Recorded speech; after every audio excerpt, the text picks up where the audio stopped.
Well, hello to our favorite listeners. That's the podcast listeners I'm talking about. It's Dana here, and I'm a Smart Club member of Standard Heating and Air Conditioning, and it's a good thing I am, because my air conditioning unit is older than I am. I had a tune-up recently, and the tech said the thing belongs in a museum. But that's just how good Standard is. They can take a unit from the 70s and keep her humming summer after summer. Right now, you can save $35 on an AC tune-up, or double your savings to $70 off when you add your furnace. Don't wait. Get ahead of things. Procrastination can be fun, but the feeling of checking something off your list is much better. Schedule by June 15th at standardheating.com and get her done. Standard Heating and Air Conditioning, providing the comfort you deserve since 1930. Enjoy the show. The 93X Half-Assed Morning Show. 93.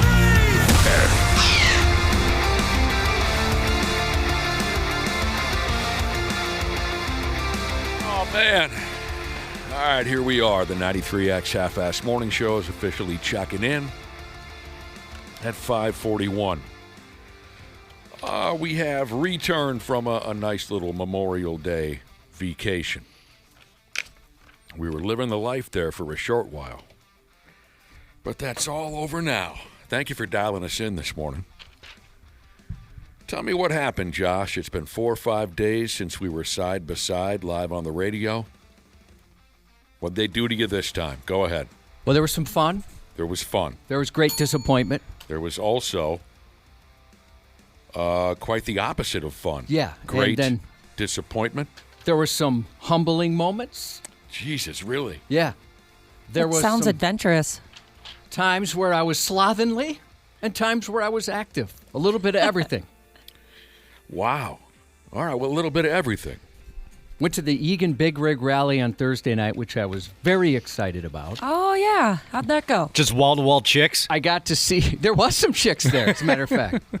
So, Last Thursday, you could not stop talking about your plans to visit the Egan Big Rig Showdown.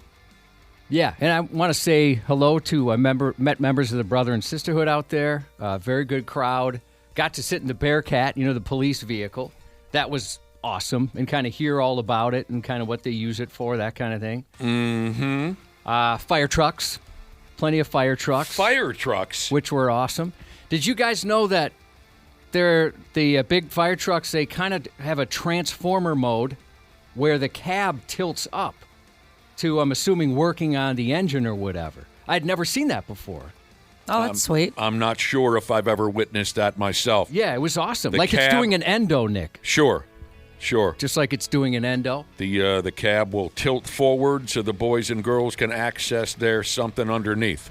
And they were doing demonstrations where they're picking things up with buckets. And I'm sorry, I don't know what the pinchers are called. Let's go with pinchers. Okay, pinchers.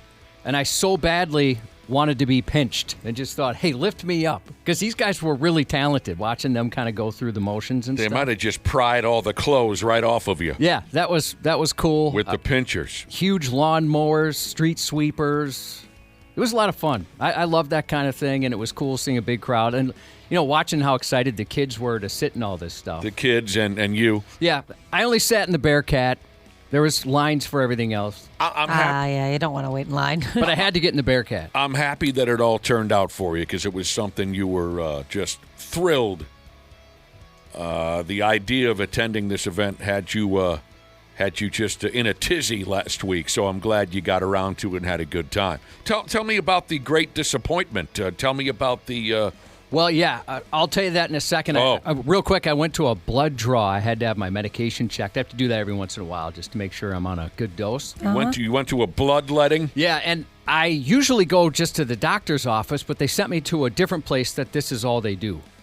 They just do these blood tests for various reasons, a whole laundry list of reasons, and I'm pretty sure I'm one of maybe 2 people who weren't there for a probation-related court order. It was a rough-looking crowd. Oh, my God, really? Rough-looking crowd that didn't want to be there at 10 in the morning. It was packed on Friday.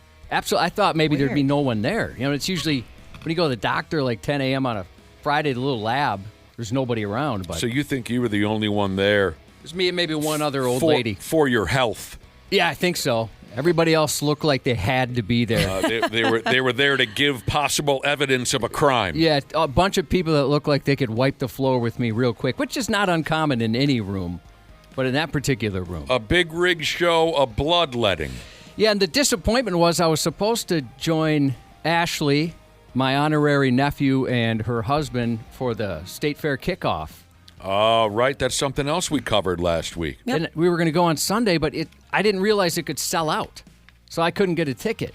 Yeah, I went to buy that us sucked. tickets, and Ashley, I didn't know at the time, had bought hers a week or so ahead of time. Did you guys know that thing could sell out? Yeah, I remember that from years past. I had From no years idea. past? Years past. I had absolutely no idea. I never had trouble getting tickets before. It was adorable because we bought the tickets and I was like, yeah, just in case we want to go. I don't know. And then my husband actually was like, hey, we should invite Josh. And I was like, that's a great idea. He would love to see Calvin. And so we had the tickets beforehand. And once he found out that you couldn't come, he was like, well, I don't really want to go now. That's very sweet. I was like, what? He's like, should we just go over to his house? And I was like, I want to go get cheese curds. I appreciate that you want to see him so badly, but I want some fried food. And the food was great, but it would have been better if you were there, Josh. Oh, yeah, I thank you for the invite, and I wanted to go, and I wish I would have bought tickets sooner. I didn't think that was a thing. So now I know. Now I know for next year. The mini state fair, Yeah. the pre-state fair. Have you gone, Nick? Yes. That's pretty fun. Did you do the drive-through one during the pandemic? Yes. That was cool that they did that. I thought it was all right, sure. They had belly dancers this time. That was pretty cool. That's Get not- out of my face. That's Love belly dancers. Ashley, not going to cut it for me anymore. Maybe when I was 9. There's a restaurant by us. Dana, you're familiar with Ansari. Yeah, of course. One of our favorites.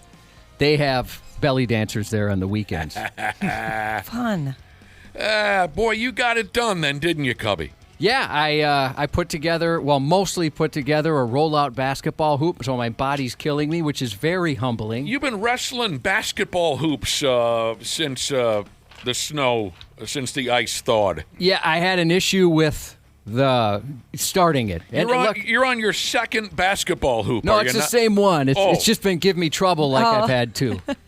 You figured it out, though? Do you finally have Mostly. a working basketball hoop on your property? Nick, I'm so close. Are you getting there? It's so frustrating. But luckily, I feel, I wish I was more handy, but I feel a little better because in the instructions, the parts that I'm having trouble with, apparently so many people have had trouble that they put in there, hey, if you run into trouble here, call customer service. Oh, my God. So it's at the parts they're very aware are giving folks trouble.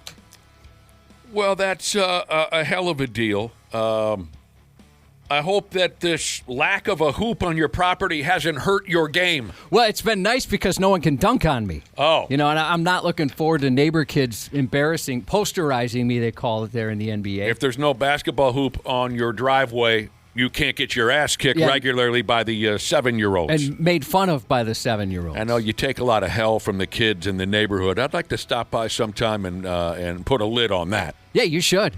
When I first met one of my neighbors, you remember we had that crappy basketball hoop, the in-ground one, until it fell over. Yeah, I'd like to teach these young kids about hard fouls. Yeah, hey, they need it. Good. Yeah, they need it. What about that? Toughen 'em up. You had the one hoop that was kind of leaning onto your. Yeah. It wasn't quite into the ground properly, and your driveway is on a hill. Yep. It was the worst.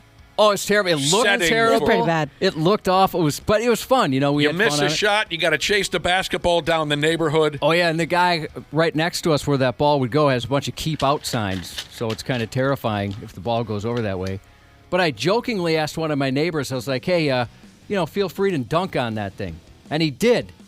But, he's a pretty good athlete. He dunked on an 8-foot hoop? Or maybe... Wait a minute, 10-foot hoop?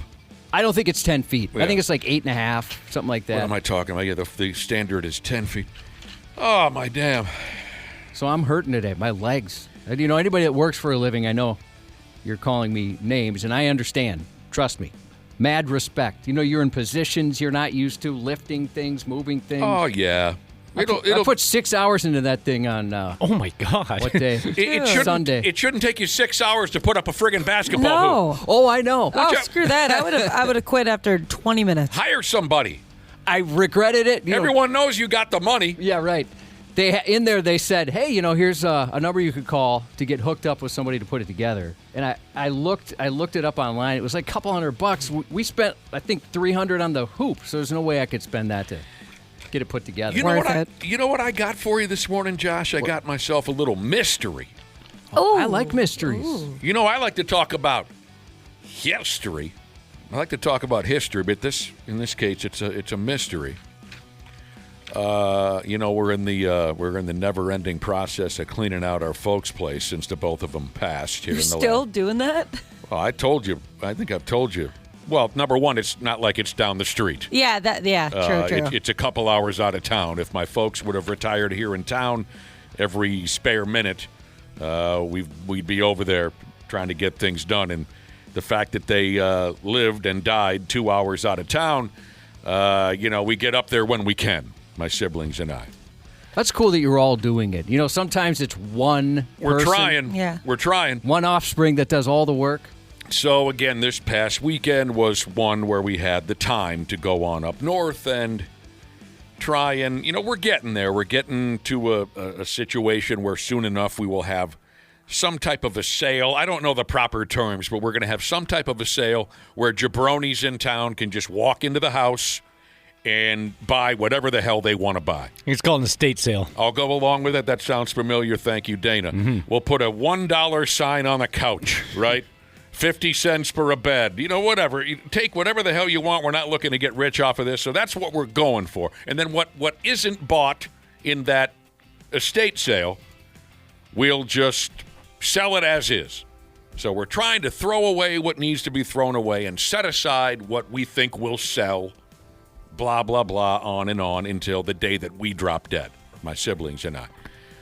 So, my brother and I were out in the garage. One thing we discovered is that we are quite certain that my dad was planning a violent attack on the government. Oh, no. Because we have found more weaponry and ammunition than we thought one man could possibly own. Would you describe it as a cache or is it cash? I never know how you pronounce it. I don't know how to use I've that. heard both. We did not know that he was a disgruntled citizen, but Wow. it appears that he was ready to take on. Anyway, so we're trying to find out cool. what we can do with all of that. A sad Packer fan, Jesus, said, get a big red check. I was going to say, you should call up Lindahl. That's what they do. They buy stuff, and then you don't have to do anything. It's the easiest thing in the world. Next to Dana's mom. I didn't mean that. You caught yourself going somewhere, and then you did. I was trying to stop text. Yep. I had to. Dana, I'm sorry. And No. I'm so sorry to your mom. She's I liked it. I like when you get a little spicy like that. Yeah. You're right, Josh. There are options Yeah. on what we could do. Here's where the mystery kicks in. So I wasn't aware of this, but there were a couple of safes in the home. Maybe I knew it and forgot it. It doesn't matter. A couple of safes. And no one was able to get into these damn things. Finally, somebody... Something you need a key or like a code? I don't know. I was totally unaware of these safes until yesterday. My siblings told me that they were finally... I left a little earlier than they did for home. They stayed for a little while longer, and they spent some time trying to crack into these safes. And they finally did. Oh, there was some divorce papers in there, because my folks got married and then divorced and then married again. True story. It's a lot of paperwork. There was some cool stuff like my old man's discharge papers from his days in the Air Force and this, that, other thing. The mystery is this. My sister found a receipt of some sort from a trip to the emergency room where emergency surgery was performed on me when I was a 6-year-old kid and nobody knows what the hell it was. You have no memory at all? Absolutely none. What? It was December of 1976, so I was 6 years old. What the hell was done to me when I was a 6-year-old kid? I don't ever remember my mom or dad saying, Dick Tracy, about this. What did they do to me? Can you just call? Is that a thing? Call. I don't know. Call I don't know, the hotline you can call for because what you call to make an appointment somewhere. Well, but this was I I don't even know if the hospital was listed. I didn't see it. My siblings saw it. Weird. Very likely the hospital was listed. I'll ask them. I think there was some word about it happening in Waseca. Anyway, I suppose we could call the hospital and say, hey, is there anyone there that knows what happened in December of 76? Yeah, that's the thing is that records were probably taken a lot differently than they are now. Yeah, they weren't digitized back then. That is so cool, though. It was emergency surgery performed on me as a 6-year-old kid. There was no details in the receipt as to Just what. you? Just me. So you and your brother weren't conjoined twins that needed to be separated at 6 years old? Dude. I would love it if that was the answer. That would be fascinating if that was the answer. But no, we came out the chute separately. So I don't know. What do you guys think was done to me? Circumcision? That late. Possible. Penis reduction? Possible. So my sister and I were on the telephone last night trying to figure it out. I don't know who we would ask if we even cared to find the answer. I don't know if this for sure would help, but maybe it would narrow some stuff down. Did they tell you the price? I mean, was it like yes. ingrown toenail prices or open heart surgery? There was a price tag on it, and it wasn't extraordinary. Okay, so you would think that if like they had to pull a tumor off of me or something, that would have cost money. I don't care when. That would have, even if it was 1976, that would have cost a good chunk of money. It was not an expensive procedure. Well, did you already say? I'm sorry if you already did. Did you say where it was? For whatever. This is just last night. I thought someone said something about Waseca. Maybe I'm making that up. You know, my family visited that area now and again, and I must have been with them, and something happened. But, you know, we traded stories all the time in my family. There were no secrets,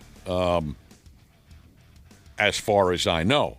So what the hell did they do to me back then to where it never came up again? I never, I'm 54 years, my folks, my mom died 5 months ago. You know, I'm 54 years. I don't remember either one of them ever saying, you know, in December of 76, when we brought you to that hospital for emergency surgery, that was a hell of a deal. I never heard word one about that story. I was thinking it was something like stitches, but you would like something simple like that, but you would probably have a scar. Right. That you would be aware of. Or right. maybe you got burned? And it said emergency surgery? Yes. When I was, well, you see, you know, Josh knows the story of when that dog bit my lips off. But I was a little older. I know that. And I don't think it was the winter time when that dog bit my lips off. So I don't think it was the lip replacement surgery that I don't think it was that, because I was older than 6 years old when the dog bit my lip. So we don't know. That's the mystery. What the hell did they do to me? Yeah, that's weird. And it's the fact weird that you've, like you said, your family's told so many stories. Oh, God. I mean, and you know, like, for instance, the dog biting my lips off story. That story came up damn near every time we saw a dog. Someone would say, hey, remember the time when your lips got bit? Yeah, I remember. So it never came up. Do you have all your organs that you're aware of? No doctor's ever said, boy, you're missing a spleen. I get looked at pretty often because I'm falling apart at the seams as we speak. So I go to the doctor quite often these days. I may be on my way out. So I would know, I think, if I was missing some organs. Yeah. If they yanked the kidneys out of me to sell for beer money, I don't, you know. Utility locate, Jesus. I was thinking the same thing as him, like maybe your tonsils got removed, but then again, I don't think that's an emergency. No. Well, if you have like major strep or something like that, or if they get so large you're having trouble breathing. Oh, maybe. Here's O. Carpenter Sauna Jesus, who says, I'm heading to Waseca today. I will ask everyone that I know and get to the bottom of this. And it wouldn't be, if it was tonsils removed, Nick is very unobservant. If he hasn't noticed all these years, he has no tonsils. How would I know if I have my tonsils or not? You'd know because they're back there. Okay, I don't think it was tonsils. Here's a question. Do I have a scar below my waistline? What does that mean? What is that? What? Did I have something added or removed? I don't know. Do I still have my appendix? I don't know. I don't think. See, I would have heard this story if it was something as simple as you'd have a scar in the 70s, right? You'd probably have a more pronounced scar than if it was done today, whatever it was. Did I have a birthmark somewhere? I don't think so. Do you mind, purely to solve this mystery and to put your mind at ease, getting completely naked for me and I can examine your body? Yeah, we got to check you for scars. I would be totally comfortable doing that for you, Josh. It would be medical, of course. Lifting my leg up. Now get it a little higher. I can't quite see all the way. This person says that you can call the hospital Crazy Ray Jesus. And, they'll have all the paperwork. December of 76, you think they still have that paperwork sitting around? I would think so. I'd love to find out. Maybe the blood in your grandmother's clam chowder was yours, a listener says. Maybe that was your blood. Well, that happened when I was in my 30s. Wouldn't there be a scar somewhere? Yeah, you'd think so. So that's where we're at. I was really, really thrown by that when my sister passed that on. She cracked the safe, and they found these different papers, including this receipt for surgery performed on me in 1976. Never heard word one about it. Well, this is fun. I like this. I hope you figure it out. I hope we can too, and I hope it's hope there's a big ending. I'd hate to come back to you in a couple weeks and say, I had a friggin' fish bone in my throat or something. From knowing your sister like I do, and what her boobs feel like, there's no way she would prank you, right? No. Yeah, I don't. She's not. Doesn't seem like a person that pulls a lot of pranks. People are betting it was stitches, or someone says a hockey incident. No, I wasn't playing hockey yet. Or if I was, I was probably in my first year of hockey, and I doubt anything. My buddies would have told me the story, Oh, this is a good one. Oh, aunts or uncles. I suppose I could ask an aunt or uncle, but they didn't pay. They didn't pay any closer attention to us than our own parents did, so they probably don't have the answer. Cauterized blood vessels or capillaries in the nose from a bloody nose that wouldn't stop. It runs in your family. You've told the story about the bloody nose. Well, yeah. Grandma had a bloody nose. The other paperwork that was found, and I'll take any of your guesses on what the hell procedure was done to me 50 years ago.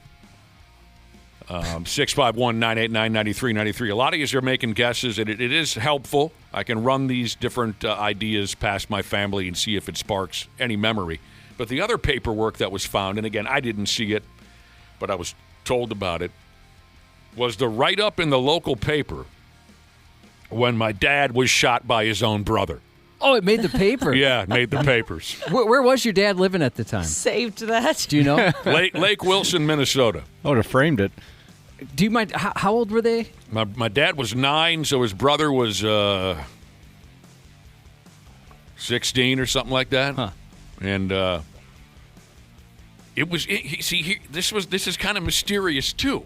Was the write-up in the paper as to what happened was different than the story I've been told my whole life. See, now the story is my dad was accidentally shot by his brother when they were throwing clay pigeons around. My dad was the little 9-year-old kid. Whip-pew! He'd throw the clay pigeon, and my uncle was shooting him, right? But then, boom! The story was my uncle missed one of the clay pigeons, and he said to my dad, his 9-year-old brother, go fetch those. Those cost money. And when my dad was running ahead to go collect the clay pigeon that wasn't shot, boom, he gets shot in the back, right? That was the story that I was told my whole life. The paper indicated something different. So I've always suspected that maybe this shooting wasn't an accident, right? No way. So then the fact that the newspaper write-up was different, my sister said this may have been, the paper was taking the word from our grandma, who may have been covering up the crime. Do you see what we're saying here? Is that all too confusing, or do you see No, what it makes I'm sense. saying? Yeah. Do you think your uncle got a taste for blood and shot you? Is this related? Jesus. Did he shoot my dad at 9 years old? And then go for you? And then shoot me when I was 6? Because he couldn't get your dad? He couldn't finish him off? Possible.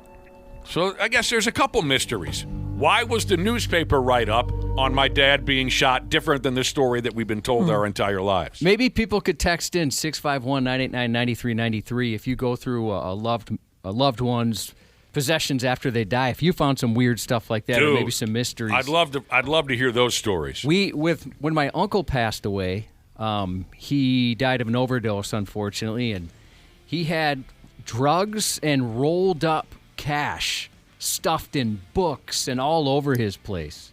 It was odd. I mean, like, a lot of cash. Find any porno? I didn't find any porno, but that's always the fear, right? Okay, so if you it's found like somebody that, like, if I found a bunch of that stuff at my parents' house, I would be die. shocked. That's the worst part. I'd rather just know my whole life they were into it than find out that they were hiding this from me. So drugs and rolled up cash, but you guys knew he was involved in drugs. Yeah, we knew that, but I didn't know about the cash. I mean, my dad was telling me, yeah, we kind of figured this would be the case. So it's just like rolled up, like a little gangster Debbie roll? treat. Is that what it's called? A gangster roll? Yeah, it's in the movies back in the day. Used to call it that. What's a lobster roll? Oh, that's dirty. Now, that's a great idea. If you found something iffy and mysterious after a loved one has passed, we would love to hear what you found. And again, the number is 651-989-9393. That's our Luther Bloomington Kia text line. A gal friend of mine, unfortunately, one of her brothers died recently. And she said she was not ready for some of the things. Oh, no, I would never want to do that for any of my brothers. Some of the sexual, sex-related things that Oh, really? Yeah, oh, yeah. That sounds like a nightmare. So it must have been more than just kind of like a fleshlight and stuff like that. It was a touch more. Oh, Officer Nasty Jesus said after his mom died, he found out he had a long-lost brother. Yeah, I mentioned before my wife on her dad's deathbed. That's when she found out she was the second family. As a matter of fact, yeah, that's a great story. The second family story is always a keeper. Yeah, we were just actually, last week before, we had a conversation about divorces and some of the things, some of the shadiness that goes on. This conversation reminds me about a guy last week or 2 weeks ago who said when he divorced his wife, he found out he wasn't the second husband, he was the fifth. Oh, my Lord. Yeah, that's wild. So that's a great idea. What did you find out from these folks? And what the hell really happened to me? And what the hell really happened to my dad when he got shot that day? Shady, man. Yeah, I hope you get those answers. The story I'd like to know, too. The story from the paper was totally different. Probably because my grandma didn't want to tell the local papers the truth. You know what? I get bet it, there'd be yeah. a lot of parents that might change the facts a little bit. Yeah. At that age, you know, as an adult, maybe it'd be different. Well, especially in 1948 or whatever, you know. Right. You don't want everyone in town. They lived in a tiny little town. They don't want everyone in town to know that there's a maniac on the loose. Pudgy Jesus said his dad recently passed away, and he sent photos of some pornographies. I'm sorry? He sent Hustler playing cards. Another one I'm not going to read. These are things that I don't even know if I can read the third one, but some dirty playing cards. Oh, you got to have a set of dirty cards. So these are things that he found after his dad checked out. Yeah. You know, Dad liked to play some spirited games of Uno. I guess so. Yeah. Did you ever have a buddy or maybe yourself that had one of those pens where when you tipped it over, the lady's top came off? Oh, my gosh. There was a kid in 7th grade that had that, and he might as well have been the president. See, I mean, again, he was treated so well. Catholic school, Cubby, Catholic school, saw one of those in 7th grade. I think I saw one of those in kindergarten. Oh, is that right? I thought 7th grade seemed kind of young. No, the naked lady pen Oh, scandalous. and the dirty playing cards. I received dirty playing cards as I think it was my 40th birthday. A friend of mine gave me a set. Never had my own set of dirty playing cards. How dirty? Is it just nudes or is it action? Oh, no, shots? this was brought to you by, I think it actually was brought to you by Hustler Magazine. So, Oh, they were doing all different terrible things to each other on the. I couldn't handle It was Hustler. hard to pay attention to the card game. I had a buddy that he had a lot. Dildos, Cubby. Are you serious? Yeah. I don't think I even knew what one was until I was an adult. Yeah, you were into your 40s before you ever knew what a dildo was. Yeah. And you found out the hard way. Yeah, tell me about it. The incident. Or we don't give out details on the incident. There was 2 incidents, but Well, it was a double-ended. Yeah. 2 incidents, yeah. Oh. Yeah, there you go. If anyone needs any ammunition, there'll be an estate sale coming up here. Jesus balls. All right. Well, what the hell what is it today? Tuesday? We ought to get going. I hope everyone had a great Memorial Day weekend. Most of you had yesterday off, I would imagine. I know that the boys from the Legion had a nice ceremony. You know, I'm a member of the Wayzata Legion. I know they went out and had a nice ceremony yesterday to honor folks who died in battle. Those are always really cool events. I'm still so glad that we at the Legion organize that every year. Have you gone to Fort Snelling ever? No, never been there, but I've been to these smaller ceremonies. I do that, and it's emotional, obviously. Oh, yeah. It's incredible how many people are buried there. I think next year I want to get a part of that flag crew where they go out there and plant flags. I mean, they need people to help. They plant so many. Yeah. That I think. Speaking of my dad, that's something that he took part in every year. Oh, did he do that? Yeah. You know, I go out there anyways. He put on the uniform and the whole works, you know? Oh, yeah? Did you know that the guy with the bugle that's not legit, there's just a button that plays the... really? That's disappointing. That threw me. Man, Milli Vanilli? I didn't need to know that. I'm not saying in every case. That's a peek behind the curtain I didn't want. But I know in some cases, bugling is a lost art, so there's a... Yeah. There's a I don't know if I'd be, especially at an event like that, I don't know if I'd have the courage to... Well, because one of these guys that I drink with, they said, Donnie, that's down at the end of the bar, he's the bugler. And I said, that friggin' moron knows how to play a bugle? And they said, no, it's just a button. You just press it, and it does the thing. Man. I was thrown by that. Cool, I guess. I was thrown by that news, too. Was he messing with you? No. Just like one of those self-playing pianos? Yeah, sort of. It's just a button. That'd be like going to Menards and you find out the guy's pretending on a self-playing piano. Legit buglers are rolling their eyes. I'm just saying in some situations you can't find a dude who knows how to play a bugle. So I don't know anybody, so I guess that makes sense. There you friggin' go. All right, we'll be back in a couple of minutes here on the program. 93X Half-Assed Morning Show. Well, hello to our favorite listeners. That's the podcast listeners I'm talking about. It's Dana here, and I'm a Smart Club member of Standard Heating and Air Conditioning, and it's a good thing I am, because my air conditioning unit is older than I am. I had a tune-up recently, and the tech said the thing belongs in a museum. That's just how good Standard is. They can take a unit from the 70s and keep her humming summer after summer. Right now, you can save $35 on an AC tune-up, or double your savings to $70 off when you add your furnace. Don't wait. Get ahead of things. Procrastination can be fun, but the feeling of checking something off your list is much better. Schedule it by June 15th at standardheating.com and get her done. Standard Heating and Air Conditioning, providing the comfort you deserve since 1930. Years of hard work, and now you've got pain in your back, your shoulders, your knees, maybe your joints. You need help. Randy Shaver here with the answer. Dave Bialke. He's got over 30 years experience in getting workers' compensation benefits for people just like you. Don't suffer. Call Bialke Law today. 763-571-2410 or go to bialkelaw.com. That's BIALKE law.com. And it spells relief for you. You didn't start a business just to keep the lights on. You're here to sell more today than yesterday. You're here to win. Lucky for you, Shopify built the best converting checkout on the planet. Like the just one tapping, ridiculously fast acting, sky-high sales stacking, champion of checkouts. That's the good stuff right there. So if your business is in it to win it, win with Shopify. Start your free trial today at shopify.com/win. Stupid news on the Half-Assed Morning Show.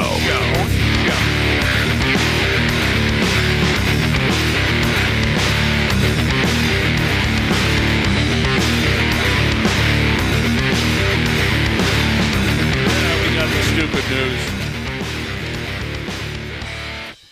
First, let me address a few text messages that have been sent our way. They have, Cubby. We were talking about a couple of mysteries in my personal life, and our listening audience has been trying to help solve this mystery.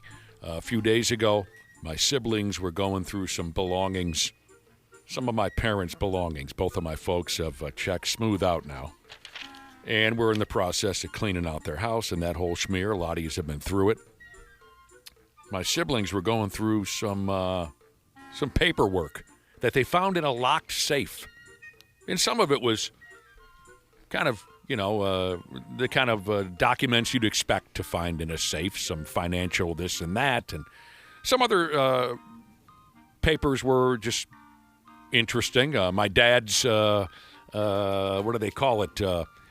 Discharge papers from his time in the Air Force and this and that. But one of the items that was found is mysterious to all of us. It was paperwork from a hospital visit where I was apparently in need of emergency surgery in December of 1976. So I was a 6-year-old kid. Emergency surgery. And none of us have any idea what it was. None of us recollect why I was there or what was done to me. So our listeners were texting in, trying to help solve this mystery. What the hell were they doing to me back then, and why was it never brought up beyond that moment 50 years ago? Damn near every guess under the sun has been made, and we appreciate that. Here are a few others that were texted in. What about the possibility, Josh, of tail removal? Oh, you know what? That's possible. But it's an emergency. Says, that's the thing. Yeah, why was it an emergency? You could probably, schedule a tail removal for weeks down the road. It usually wouldn't be a... Or maybe it was an emergency like for your parents who got sick of looking at it. They were grossed out. Yeah, we're going to cut this damn thing off if we don't get a pro in here. They had reached their limit on that. Yeah, I mean, someone said tail removal was quite common back then. One of our listeners says, my brother once had emergency surgery for a pinto bean he had shoved up his nose, and it had started to sprout. Oh, no. Oh, my God. How long was that thing up there? They're saying maybe you got something stuck somewheres in a place where your folks vowed to never speak of it again. I had something in my can or something. Maybe I jammed something up the old urethra. I don't know. They never said a word about it. An undescended testicle. Oh, that could be. Well, I guess I don't know if undescended is necessarily an emergency or not, but maybe. And all of this, this mysterious paperwork, it led Josh to ask our listeners a fun question. Have you been cleaning out the things? Have you been cleaning out the belongings of a dead loved one and found something interesting? 651-989-9393 if you have a cool answer there. If you've found something. A few people already texted in and said, my grandpa or my dad had a boatload of porno movies. Hidden here, hidden there, naked pictures of their mothers and things like that. Offspring they didn't know about. Oh, yeah. Quite a few people. You wouldn't think it'd be scary. that common, but apparently quite a few people have had that experience. One of our listeners says, after my uncle checked out, we were clearing out his house and we found a penis-shaped cake pan. That's lovely. I've seen so one of fun. those. Your uncle was baking penises? That's funny. After our gal friend died, we found out that she was a prostitute. Really? I'd love to know how they found out. It was some kind of computer. Oh, sure. There was some financial this and that. Blowjob, $75. Anal Like with a those spreadsheet.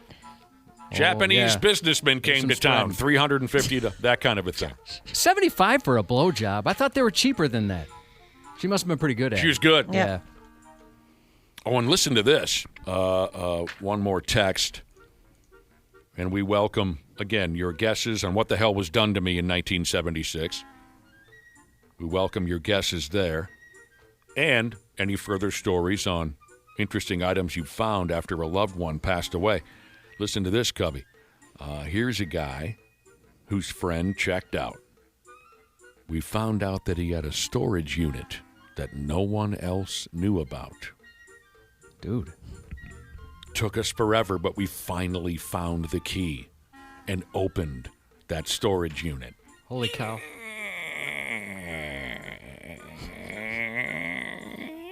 Oh, this must have been good. It was completely empty. Rats. Crocs with Socks Jesus found an old glass Coke bottle with 3 mouse skeletons in it while cleaning out his mother-in-law's house. That's absolutely terrifying. His I need to know the mother-in-law? story, yeah. She was involved in torturing rodents? I guess. Maybe they just crawled in there and died and nobody knew about it. Why does your mother always go home early from all these family parties? Well, they found out she had to go home and torture rodents. She had an hour window every evening where she would torture small animals. It's all very interesting. I know. Skinny arms, big cob Jesus said, wait. Skinny who, what? There's a discrepancy on the Jesus names. It also could be Milk Harvester Jesus. Sorry, we have you listed as something different. He said, it's weird. When both my grandpas passed, we found love letters from your mom. God dang it. This turned on me quick. Your mother was My sending mother- love letters to both of this His listener's grandparents. That sucks. I'm sorry. I hate when that happens.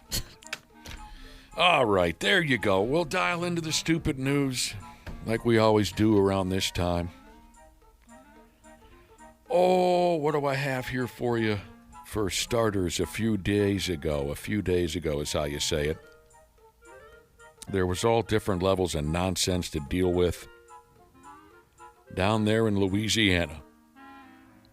And it all got started when some fully grown jabroni by the name of Clint. The problem started, Cubby, when Clint got access to a telephone. Some people, they should earn that. True. Some people should not, like Lillian from Eddie Murphy's legendary 1987 stand-up routine, Raw. Lillian, at one point or another, she was not allowed to use the phone, was she? You gotta prove that you're responsible enough to use it. Although we wouldn't have been able to use it back with prank calls back in the day. Prank calls were a beautiful thing. Yeah, it's fun.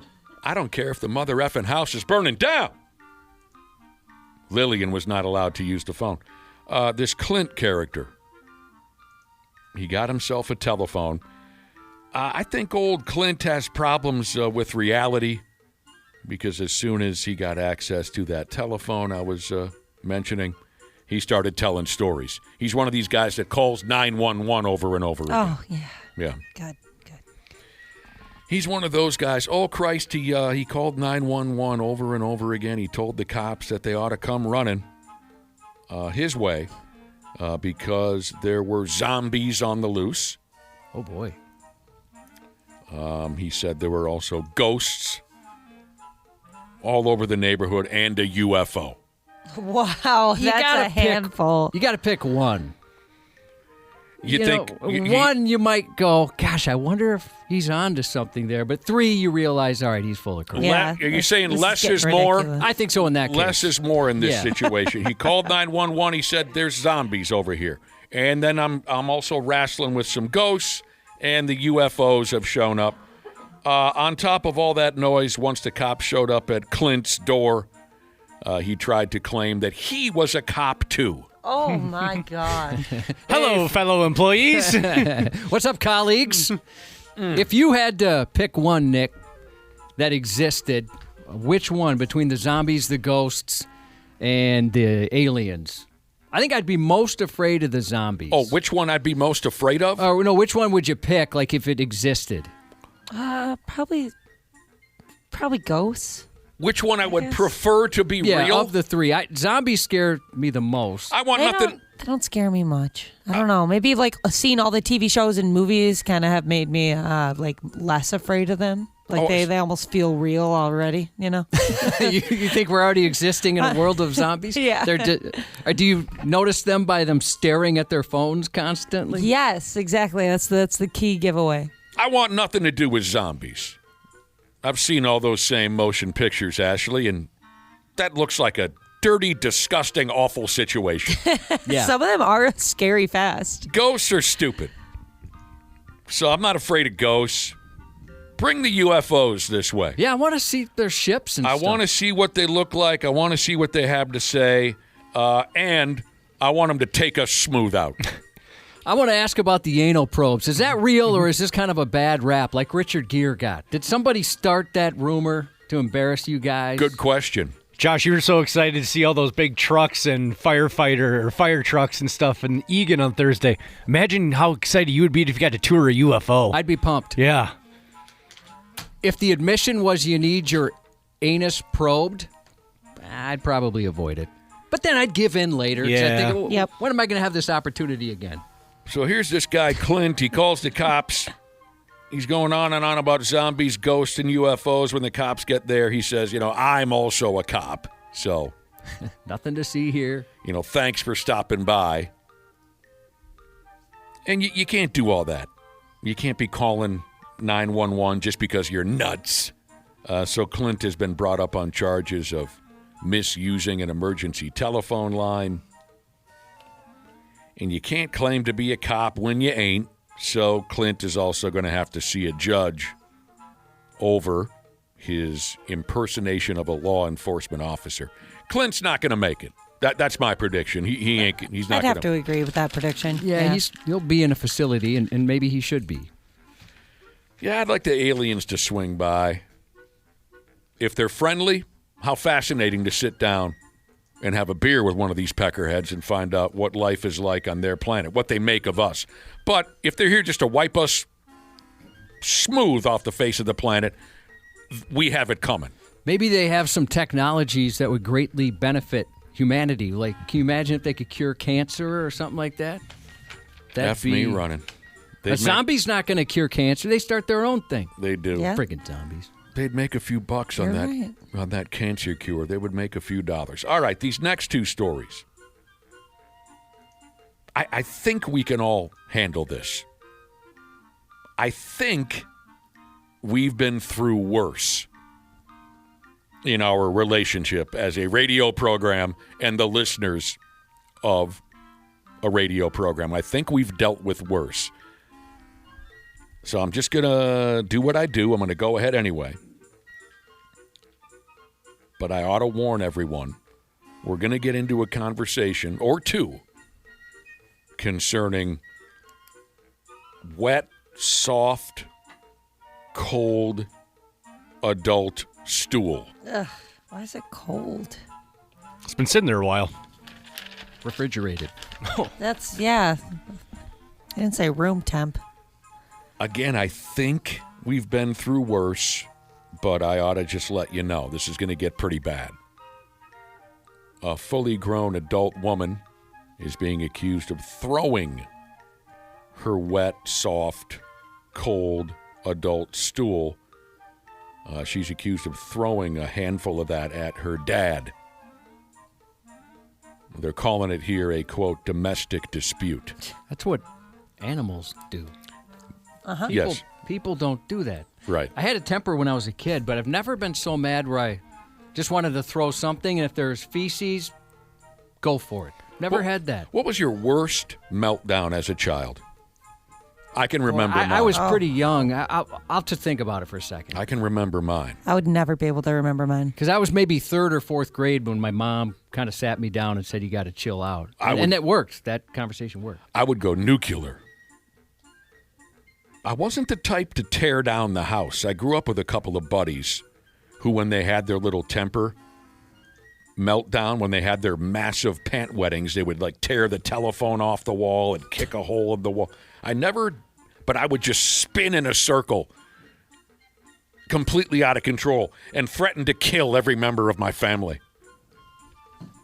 My greatest meltdown, my brother and sister and I had this huge argument, and I ended up in the basement screaming bloody murder about how I was going to kill everyone in the house. And I'm screaming myself almost unconscious. What I didn't know was my brother and sister had just smooth left the house while I was downstairs. They had heard enough, and they just left. I thought they were still upstairs hearing every word I was saying. So I'm screaming and threatening and screaming and threatening all by myself in the basement. And I got no reaction. Usually my brother and sister would have said, whatever, blow me. F you, right? Yep. They would have continued screaming at me from the upstairs. but I got no reaction. I continued to scream and yell and scream and yell. And then I heard this. Hello? A neighbor of ours had walked into the house. This was my sister's best friend at the time. During those days, we were very free and open about walking into each other's homes because we were good friends. We were neighbors. So this neighbor gal had walked into the house, and I was in the basement screaming like a maniac. And so then I had to quickly be like, oh, hello. I was just practicing my acting skills. Isn't it great? I'm so great. Yeah? What can I do for you? Oh, is your sister home? No, I don't know where she's at. Okay, bye. I thought of mine. My mom canceled my World of Warcraft account, and I got so mad I stuck a controller up my butt. Or maybe that was a viral video that was going around. I think that was somebody else, Josh. Yeah, I misremembered. That wasn't you. You're just jealous. All right. That had to have been fake, right? Although that kid did look pretty pissed No, off. I heard can't later. remember. I heard later it was fake. Okay, so here's this lady. She threw her own watery feces at her dad. You want to talk about some, what do they call it? Arrested development? That's what I think is at play here. Here's the story. 25-year-old gal called Alyssa. She was told by her mother that she wasn't going to be going on a car ride with her mom that day. Alyssa was just going to stay home. I'm going to Gina's house. And Alyssa said, well, I'll go with. No, you stay here. And that was too much for a 25-year-old woman to hear. So Alyssa had a little pant wetting. She started jumping up and down on the lid of her mother's car. Oh, my God. You son of a bitch! You're going to take me with to Gina's house! Again, I'm picturing an animal. It's tough to picture a human being doing something like this. So Seriously, dude. far, the feces throwing, we haven't even gotten to that yet. I mean, we know about it, but we haven't discussed it yet. The feces throwing and the hopping up and down on the lid of a car sounds very apish. It doesn't seem human. Doesn't seem human. She hopped up and down on her mama car until there was a big dent up there. Again, she's 25 years old. Mom comes out the house and says, get your fat ass off the roof of my car. For cripe's sake, you're 25 years old, okay? Alyssa jumped off the car and onto her mother. And she tackles her mom down onto the ground. Dad had to come out the house and pull the two of them apart. No. Mom leaves. About an hour later, seemingly Alyssa had calmed down. About an hour later, Alyssa asked her dad, she said, hey, what's a gal got to do to get a drink around here? Can I mix myself a drink from your liquor cabinet, Dad? And her dad said, after the way you were acting earlier, hell no. Oh, God. Oh, don't say no to her. Yeah. You're not She getting. can't take I'd probably no. just let her have it. He said, you're not getting any hooch out of my liquor cabinet. You just put a $700 dent in your mom's car. No liquor for you. Well, that caused our gal Alyssa to bust another spring. That's when she, right in front of her dad, pulled off her shorts and her sexy underwears. She squatted. She pressed a stool sample, a soft one, into the palm of her right hand. She waited for it to cool, and then she threw it at her dad. He called the police, and the cops, when they got there, saw that the old man did have some of his daughter's soft, wet feces in his hairdo. Oh. If somebody throws poop at you, Yes. and you know this person well, it's probably a situation where you're not completely shocked, right? If they're able to get to that level. Like if one of you guys reacted in that way, I would think you got a concussion or something like that. Oh, I'm sure this was no surprise to the old man. Yeah, because there's people in your life probably that folks can relate to this where they would be a likely poop thrower. It Yep. wouldn't shock them. You could pick them out of a crowd. You know, oh, it's definitely so-and-so. You hear the old, here we go again. Yeah, was it that person? With Figured. the poop. The cops had to tell the old man, yeah, you got some of that stool in your hair. Got to shave the head at that point. Alyssa went to jail. And again, this is why I'll never regret coming away from life with 0 children, because of the chances that I would have had to deal with a kid like Alyssa. You- A psychomaniac, soft, cold stool thrower. And I'm sure she's been a pain in their ass from day one, and she will be until the day that they die. I'd get one of those kids. I'd would, get one of those 100%. stool throwers. Why do you think that? Because I got bad luck. Yep. Bad luck. All right.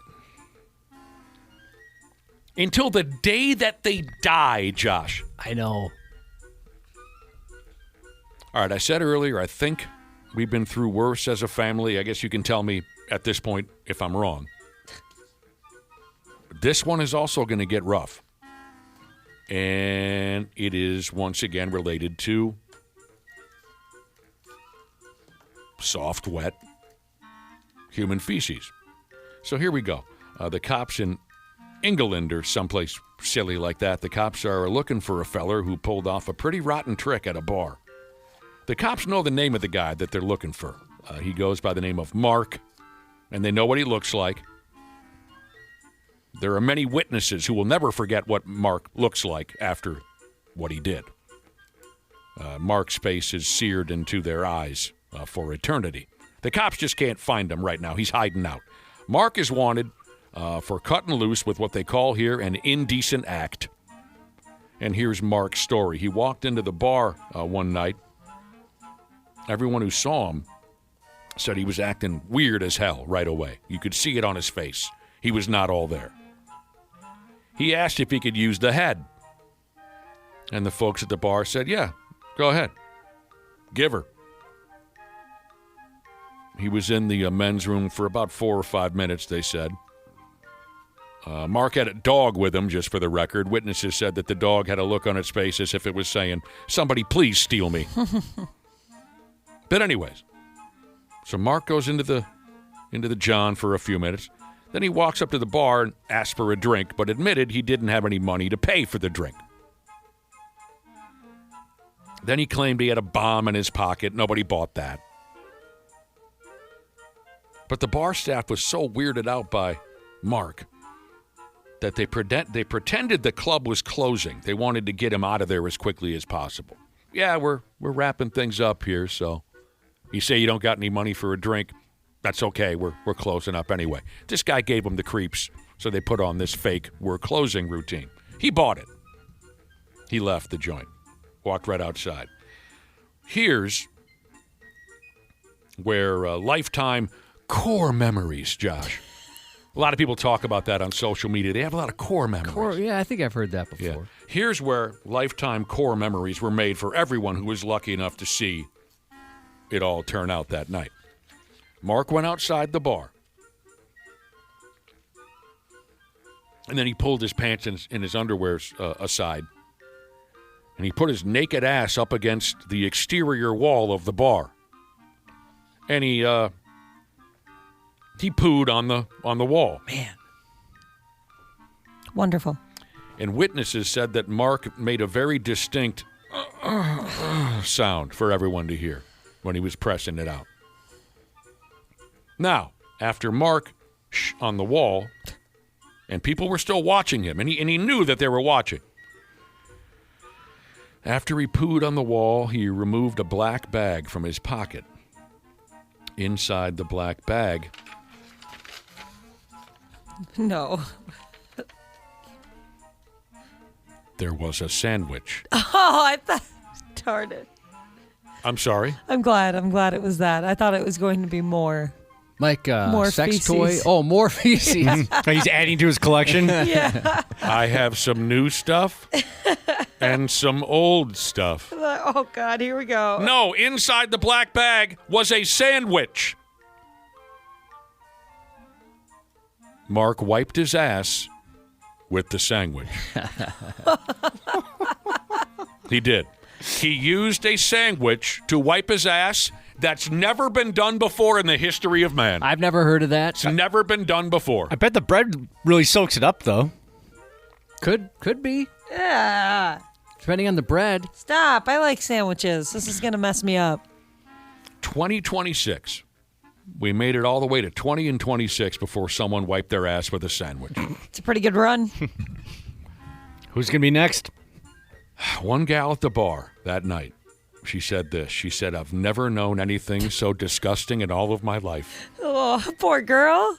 You don't expect somebody to do anything like that. You don't.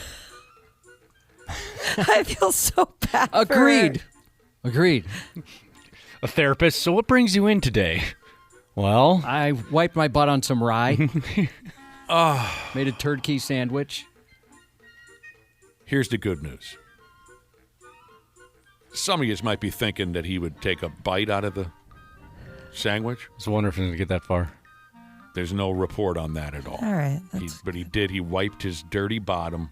Nobody needs to know that. It's between you and God. Yeah, I've had enough. That was Mark. Is he going somewhere safe? There's a few Padded people. walls? Oh, I don't know where he went. Yeah, he could use a talking to by a professional. Well, no, wait a minute. They're looking for him. That's right. The beginning of the story that he took Oh, off. yes. The cops. Yeah, he's somewheres, but they can't find him. Keep him out of the deli. Quite a So- few people are texting in, Poopernickel, nice. Quite a few people are texting in saying that they feel like they eat a crap sandwich every day at work. Yeah. I'm sorry. So was that? Do you think that was any worse? Was that the worst we've ever heard? Have we been through worse? I don't. I thought. What do you think? That's pretty bad. That's up there. I don't know. Yeah. I mean, I'm kind of amused. The Are first you? story, yeah, the throwing poop at somebody, not right. Never right. But, you know, I mean, he didn't throw it anywhere. I mean, hopefully he cleaned that up at some point, snuck back and cleaned that up. And it was his poop and his sandwich. It's not like he came over to your table and took the sandwich you're eating and wiped his butt with it. Well, we don't know where he got that sandwich. Right, but have we ever? We've never told a story like that before. Anyway, it's hard to judge. We've told so many disgusting stories on this program, but there you go. Yeah, Medical Device Jesus was bringing up that Tim Hortons video where that lady Oh, my God. made really an impressive mess. That was really. Can't forget that lady. That was really, really shocking. You know, I a want lot to of watch reasons, that video right? again. the speed of Yes. the speed that the turd left her body, the size of it. Tim Hortons, yeah, it must have been 20 years ago. That was, anyway. Sports on the 93X Half-Assed Morning Show. Evans got a stick on it, kept in by Gossesbear, blocked by Suzuki. An outlet here for Slavkovsky with an empty net, and he scores!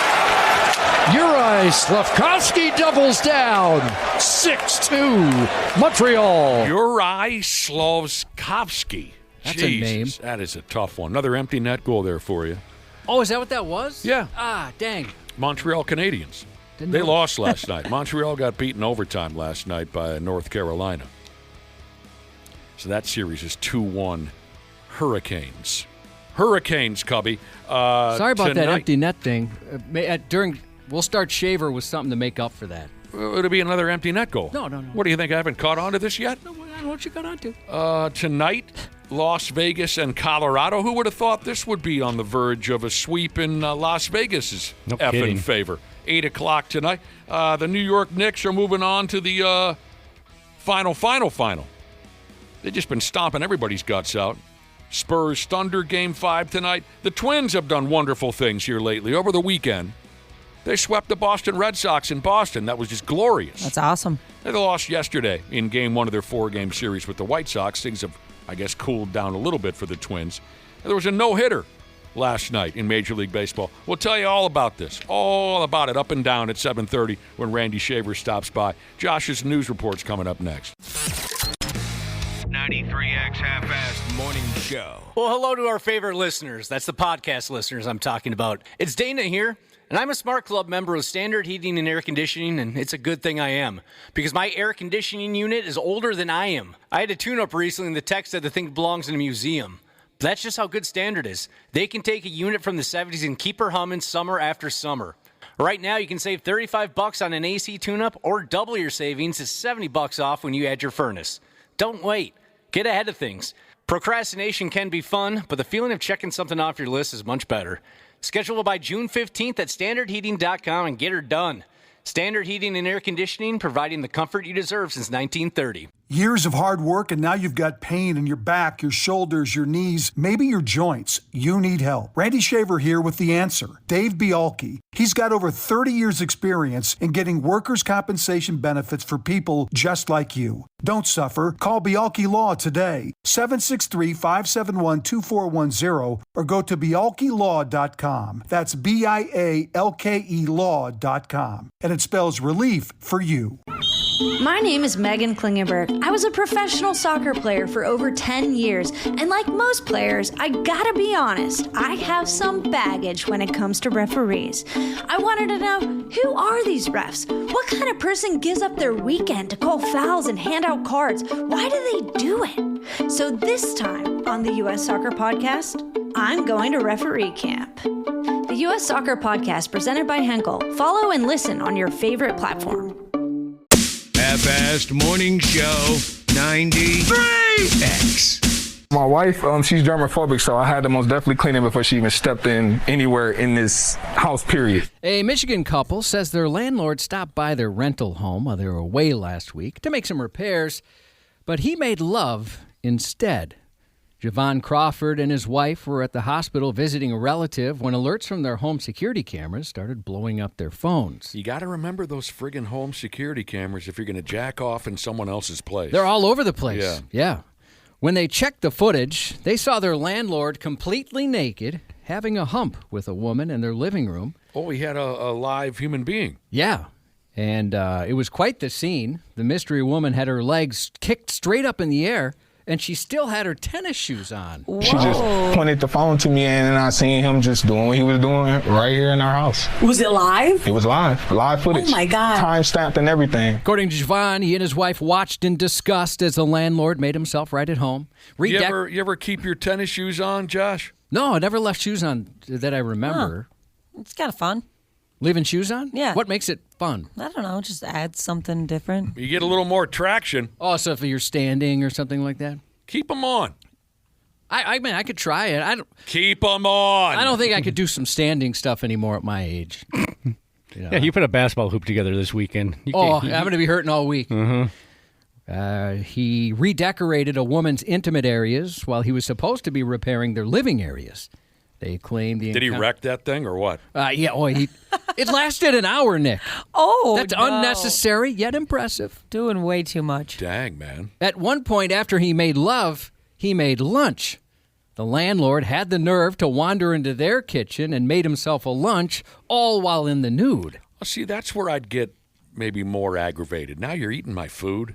Yeah, it does seem like almost more disrespectful in a way. You want to throw one in your girlfriend. Yeah, I would be upset by that. But even worse, the guy starts, going through my lunch meat, things like that. That's where I'd be pissed. And this is their landlord. I like to eat. Go ahead. This is the landlord? This is the landlord. Yeah. Or in this case, more like a buttlord. He walked back and forth through here naked. And what do you do in the kitchen? I saw him come out with some kind of rag or something. I don't know. It's creepy. She knows what she's asking. What the hell kind of stupid question was that? Of course he had a rag. Yeah, she knows exactly what she's asking. Javon said the landlord seemed way too comfortable inside their house, making him wonder whether this was really the first time the guy turned a tenant's space into Spoogatorium. I'm wondering, too, if this guy's done this before. He seems so comfortable. Too comfortable. That's right. Still can't believe she asked that dumb question about the rag. Yeah, what is she expecting him to say? I had a cousin got so much ass, he just carried that rag in his back pocket. He had it hanging out his back pocket at all times. Like a pocket, or his front pocket, a pocket square. He said his extra grossed out wife, whom he described as a germaphobe, immediately deep cleaned their living room afterward. The couple also handed the footage over to police, who said, by the way, it's unclear whether any laws were broken, though prosecutors said the landlord could potentially face trespassing charges or wind up in civil court for violating the lease agreement. Good. You ever fold someone in half at your buddy's house or something, and you left something behind you didn't mean to? Not that I'm aware of. No. That can be embarrassing. Oh yeah, I would think I have a relationship with friends where they would definitely tell me. That friend of mine decorated my effing bed in high school. Didn't tell me. Oh, That's not a friend. I had a house party. Took some gal down into my bedroom and just destroyed my bedding and didn't say a friggin' word. You gotta throw that out. I hated him for that for a brief period of time. That would bother me Understandable. too. Screaming matches, fists flying, hair pulling, and chairs to the head turned an Ohio event into a blood-soaked brawl. Welcome to an Ohio kindergarten graduation. You grabbed my kid's mom by her hair, pulled her away from me, started punching her in the face, and then maybe 5 or 6 other girls came and trampled her and were just stomping her, kicking her in the face. The truly pathetic, out-of-control, caught-on-camera masterclass of stupidity erupted between families over seating at a Catholic school's graduation ceremony for kindergartners, leaving a woman hospitalized and another hauled off to jail. They just beat each other's ass. Huh? If you watch the video, which you can see on 93x.com, it's even more infuriating. These are adults. This made you mad? Pathetic. Yeah, it's terrible. How did the kids deal with it? Well, luckily the kids weren't in the room yet. They were kind of or in the auditorium or wherever it was. They're in the back, kind of getting ready. Sure. So they missed it. Oh, I mean, it is so embarrassing. The Thursday morning clown show at Queens of Apostles School in Toledo started after one family started claiming entire rows of seats for themselves. That is kind of crazy. 28-year-old Jessica Anderson began cursing at confused parents who were trying to sit in seats. Apparently, she was hoarding. There was another family who started to grab their own chairs and make their own seating, which I didn't really have a problem with, but my kid's mom, they were right in front of her, and she couldn't see. That's parent Craig Mays, who said he attempted to calm Anderson down, but barely got a few words out before members of her family jumped in, acting less mature than the 5-year-olds getting diplomas. Once I was taken to the ground, it was probably 4 or 5 other guys that were on top of me, trampling me, punching me, kicking me in the head. After taking a hit, Mays tried taking the biblical high road and turning the other cheek, but they punched him in that cheek too. God dang. Seriously, What is happening? It's one of the dumbest things I've ever seen. And I've watched most of the Fast and Furious movies. The whole family in the first 2 rows just stand up. 5 guys, 5 girls, they just all stand up. I literally don't remember anything. I just know I was sucker punched. He said 5 men. That dude got cleaned out, huh? Yeah, and he was trying to break it up. He sounds all right. Yeah, he's has a good demeanor. He said maybe it's a concussion. Yep. He said 5 men from Anderson's extended family charged from their seats, piled on him as horrified parents looked on. Video from the scene showed several people pummeling the man lying helpless on the ground as others desperately tried to pull everyone apart. When May's ex attempted to intervene, Anderson grabbed her by the hair and dragged her away while bystanders stood there filming the Pewside prize fight on their phones. Oh, of course, everyone gets out the phone. Yeah, instead of helping these poor people that are getting jumped, basically. And it keeps going. The women broke off to the side and began trading blows while clutching handfuls of each other's hair. Of course. At one point, Mays' ex appeared to have her face slammed into a metal chair before Anderson shoved her away from the larger fight. The woman was later hospitalized and required stitches. Anderson was arrested and charged with felonious assault. The kindergarten graduation ceremony itself was ultimately canceled, and it's not yet clear whether it'll be rescheduled. Mays, who teaches kindergarten at a different school, said he's hoping for the best. Being at another school's kindergarten graduation, I know how hard those kids work. I know how hard those teachers work. For us just to, ruin it and be selfish like that, it literally breaks my heart that I couldn't watch my daughter graduate today. And that's the dude who got his head kicked in? Yeah. He still sounds very reasonable and understanding. The school confirmed in a Facebook statement no students were harmed during the incident. Man, there's some wrestlers from ECW in the late 90s that saw that and were like, well, you guys got to tone it down a little bit here. That's too extreme. Pretty ridiculous. I like picturing a dude there going to work the next day and his buddy's saying, Jesus balls, what'd you get in a bar fight or something? No, it's kindergarten graduation. I mean, back in the day, we both mentioned how we'd go to some of those mixed martial arts events and be nervous because the crowd would be so worked up. And I saw plenty of fights in parking lots. That's all the crowd wanted to do after those MMA shows. Yeah, you're all pumped up afterwards, and everyone wants to be a fighter. There were jabronis that wanted to prove that they belonged in the ring that evening, so they're going to start trouble in the parking lot, that whole gimmick. But this is a kindergarten graduation ceremony at a Catholic school. It sounds like this video really grabbed you. Yeah, I mean, the story's crazy. Bad enough, but, I mean, it's unreal that they all came that uncorked. We're nuts, dude. I guess so. That's just all there is. We're nuts. There's no fixing it. It's over. Here's a random religious-related piece of trivia. The first vending machine ever was in Egypt in the 1st century, and it dispensed holy water. The first vending machine in the United States was introduced in 1888 by the Thomas Adams Gum Company, selling Tutti Frutti chewing gum on New York train platforms. Then in the early 1900s, beverage vending machines dispensing soft drinks were created, with bottled drinks appearing in the 1930s. Holy water, huh? Holy water is what they had at first. That's a fun fact. You know, a lot of folks didn't like that modern version of Bad Company there in the late 80s, but they had a couple of big hits, including Holy Water. Remember that when Bad Company got rid of Paul Rogers and they got that other dude to sing songs for him, Josh? Yeah, I don't know if I know Holy Water. I'm walking on holy water. I've probably heard it. Or something like that. I got to look up that version of Bad Company. A lot of folks didn't like it, Cubby. Just because it was new? Yeah, because it wasn't Paul Rogers. Yeah, I can understand. How did I turn this into a conversation about 70s rock? That's what's fun about this show. You never know. You can always do that. You just don't know. I'm going to find that for you. Let's see here. Yeah, here it is. Let's do this one. They had some hits, though. That's for sure.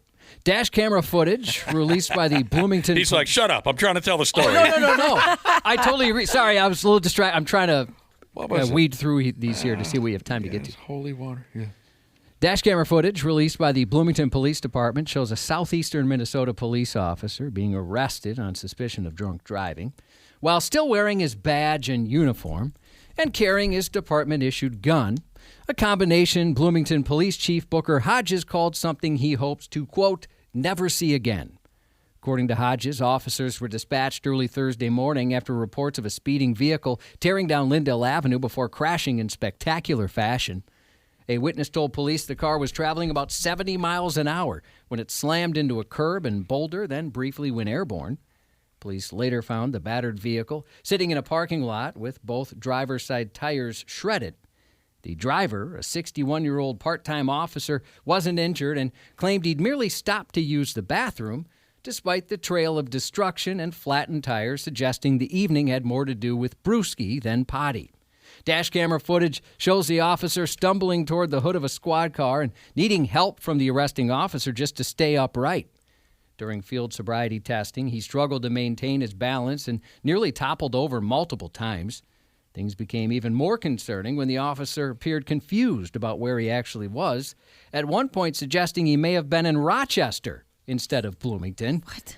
A blood alcohol test later recorded a reading of .28, more than 3 times the legal limit to drive and roughly the opposite of fit for duty. I don't care who you are. You come to our city, you break the law, we're going to lock you up. I am just glad no member of the public was hurt. I've never seen this before in my career, and God willing, I never will see it again, Chief Hodges said. Hodges said the man had been working an off-duty security job at the Minnesota State Fair and got off work about 11 p.m., Then around an hour later, instead of heading to his Farmington home with a bucket of cookies and maybe some mild indigestion, police say he was taken to jail. Yikes.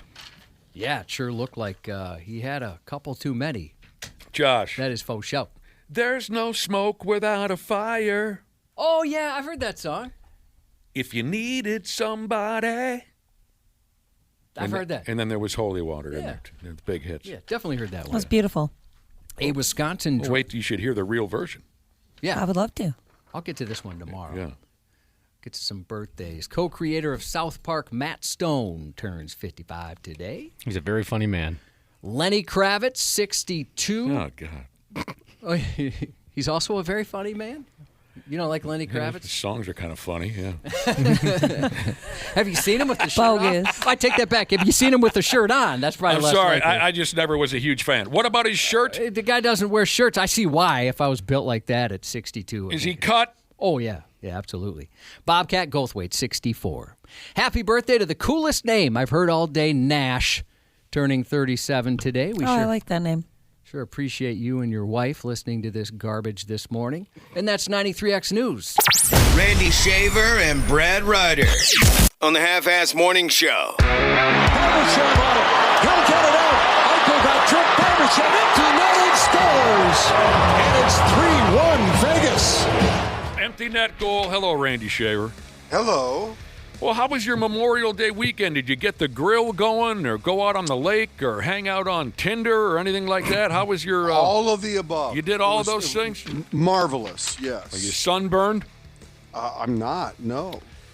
Well, it was a weird weekend, wasn't it? I found myself up in Aiken, Minnesota on Friday and Saturday, and it was about 51 degrees, raining and windy. Oh.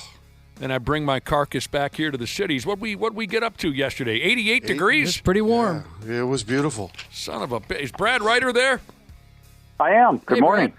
Sometimes we never know if Brad's going to be there. He just kind of hovers in the background. Right, yes. Well, I want to make sure that I'm welcome, so. Of course. He's a lurker. He just kind of shows up at your house sometimes, too. All Brad, hours. Yeah. You are always welcome, Brad Ryder. But sometimes we don't know that you're there. Sometimes I think I'm here. You just wait. Yes, we've established that. Sometimes I think he just waits for us to say Timberwolves. Right. Timberwolves. And then he spits out hateful comments. I think that's how it... No, that's not true. How are you, Brad? I'm good. Did you go up north? My cabin's west, technically, but yeah, we were out there Saturday through yesterday for a while, yeah. Good for you. Good for you. All right, by damn.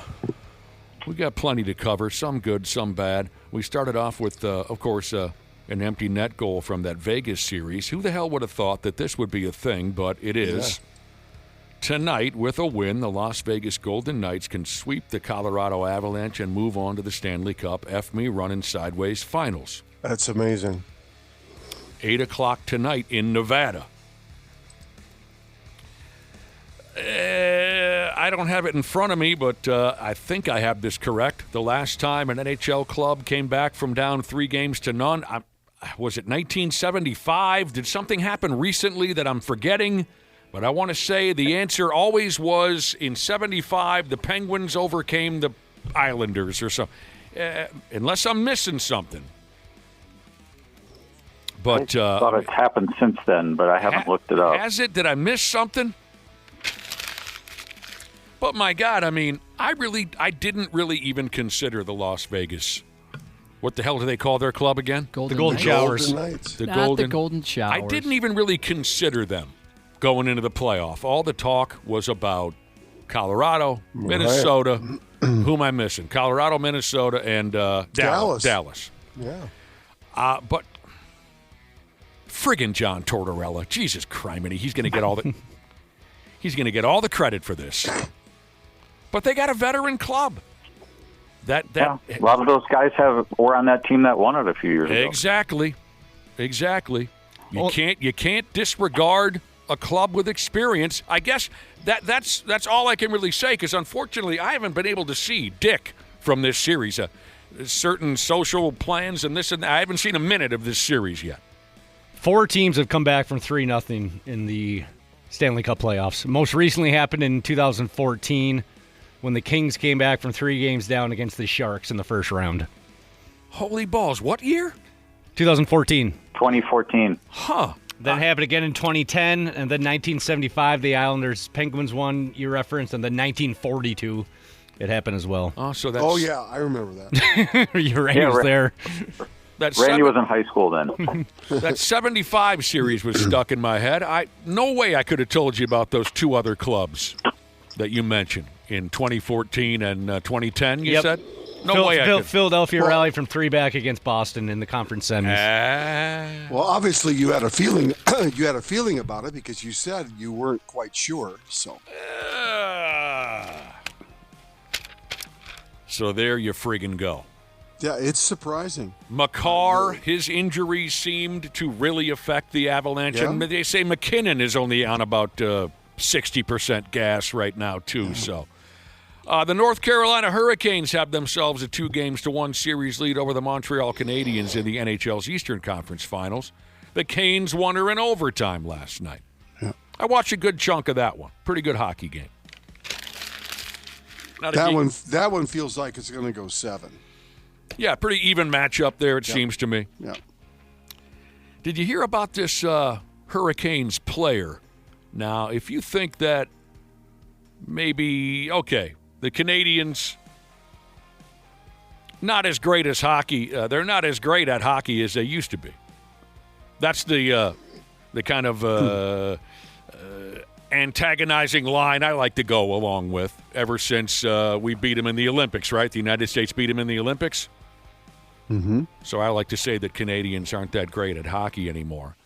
If you think that the desire for hockey has died down in Canada, you'd be thinking wrong. There's a story going around about a Hurricanes player, William Carrier.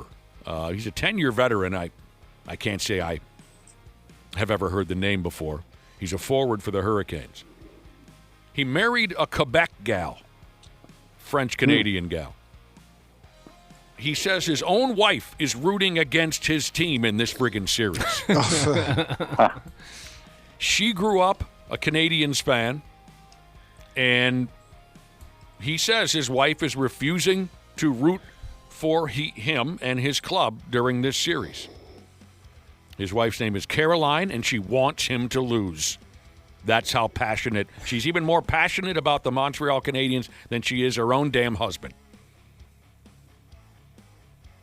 So that love. That's loyalty. That loyalty. I respect that. Yes. Sure. It's still alive. It's still alive up there in French Canada. Did he used to play up there, and that's how they met? I don't know the whole story. I think he also grew up in that neighborhood. He also grew up a Canadiens fan. Oh, I gotcha. Okay. Maybe they met when they were kids. I don't have their whole background, but she says, F you. You and your Hurricanes can go ahead and lose. Oh, my God.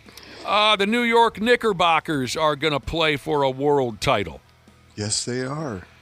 Impressive. They have been so impressive. Unbelievable. They've been stomping everybody's guts out. Last night, they wrapped up a sweep of the Cleveland Cavaliers in the Eastern Conference Finals. The Knicks won by 37 points, and that's what everyone's been talking about is the point differential has been historic. Yes. There are 3 closeout games in their 3 series that they've won, all 30 points or more, and all on the road. Dang. That's incredible. And Jalen Brunson didn't play in the fourth quarter of any of those closeout games. Wow. That's how far ahead they were.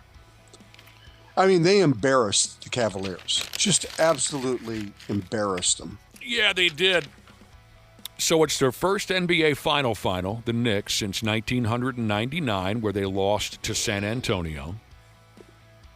They are the 4th team to have an 11-game winning streak during their playoff run.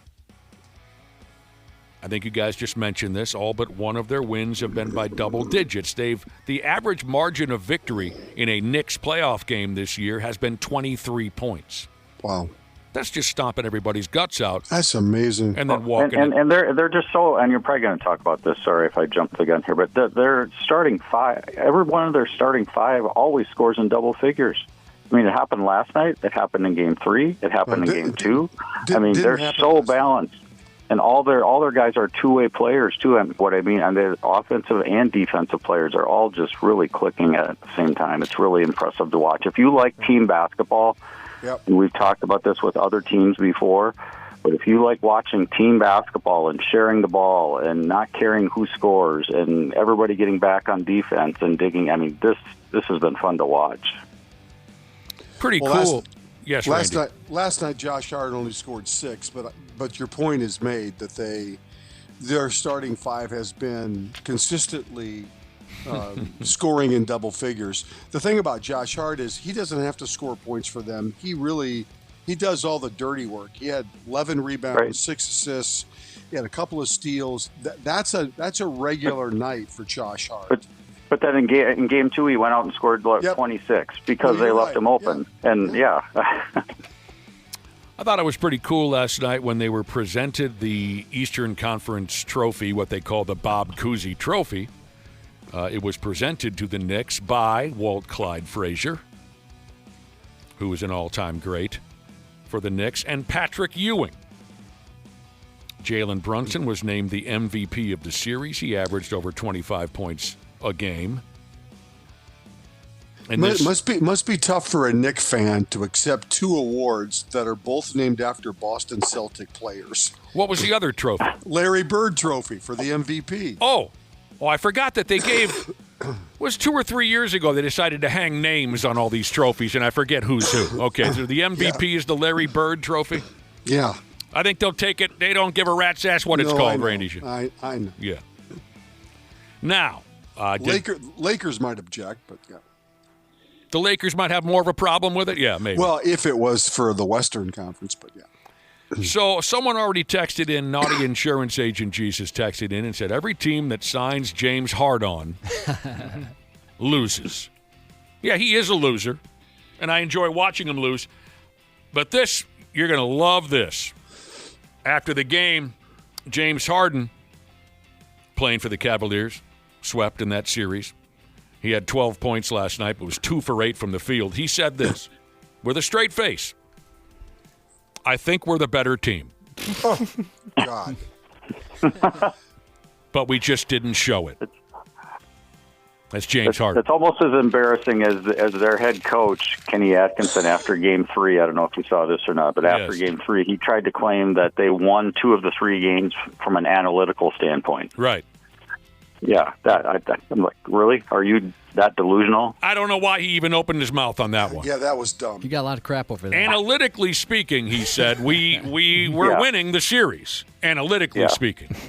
And he went on and on about all that deep arithmetic involved in sports these days. I didn't understand a word that came out of his mouth. He made a jackass out of himself with that comment. Yeah. I don't have the stat in front of me, but there's something like 7 of 18 playoff games for James Harden this year. He had more turnovers than points. He sucks. Yeah. He sucks.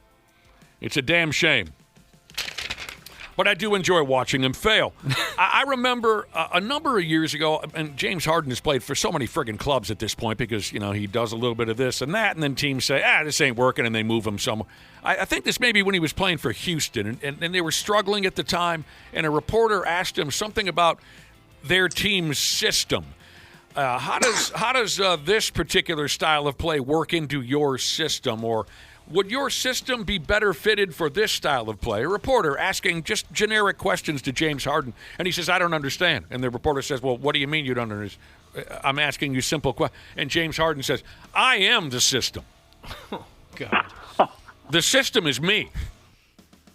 He's so likable. He said that as a grown man. Spurs Thunder Game 5 starts at 7:30 tonight in Oklahoma. Wimbayami? Yeah, he'll be there. Jesus, balls am I tired of hearing about him at this point. But this has been a great series. It has been. Been a lot of fun.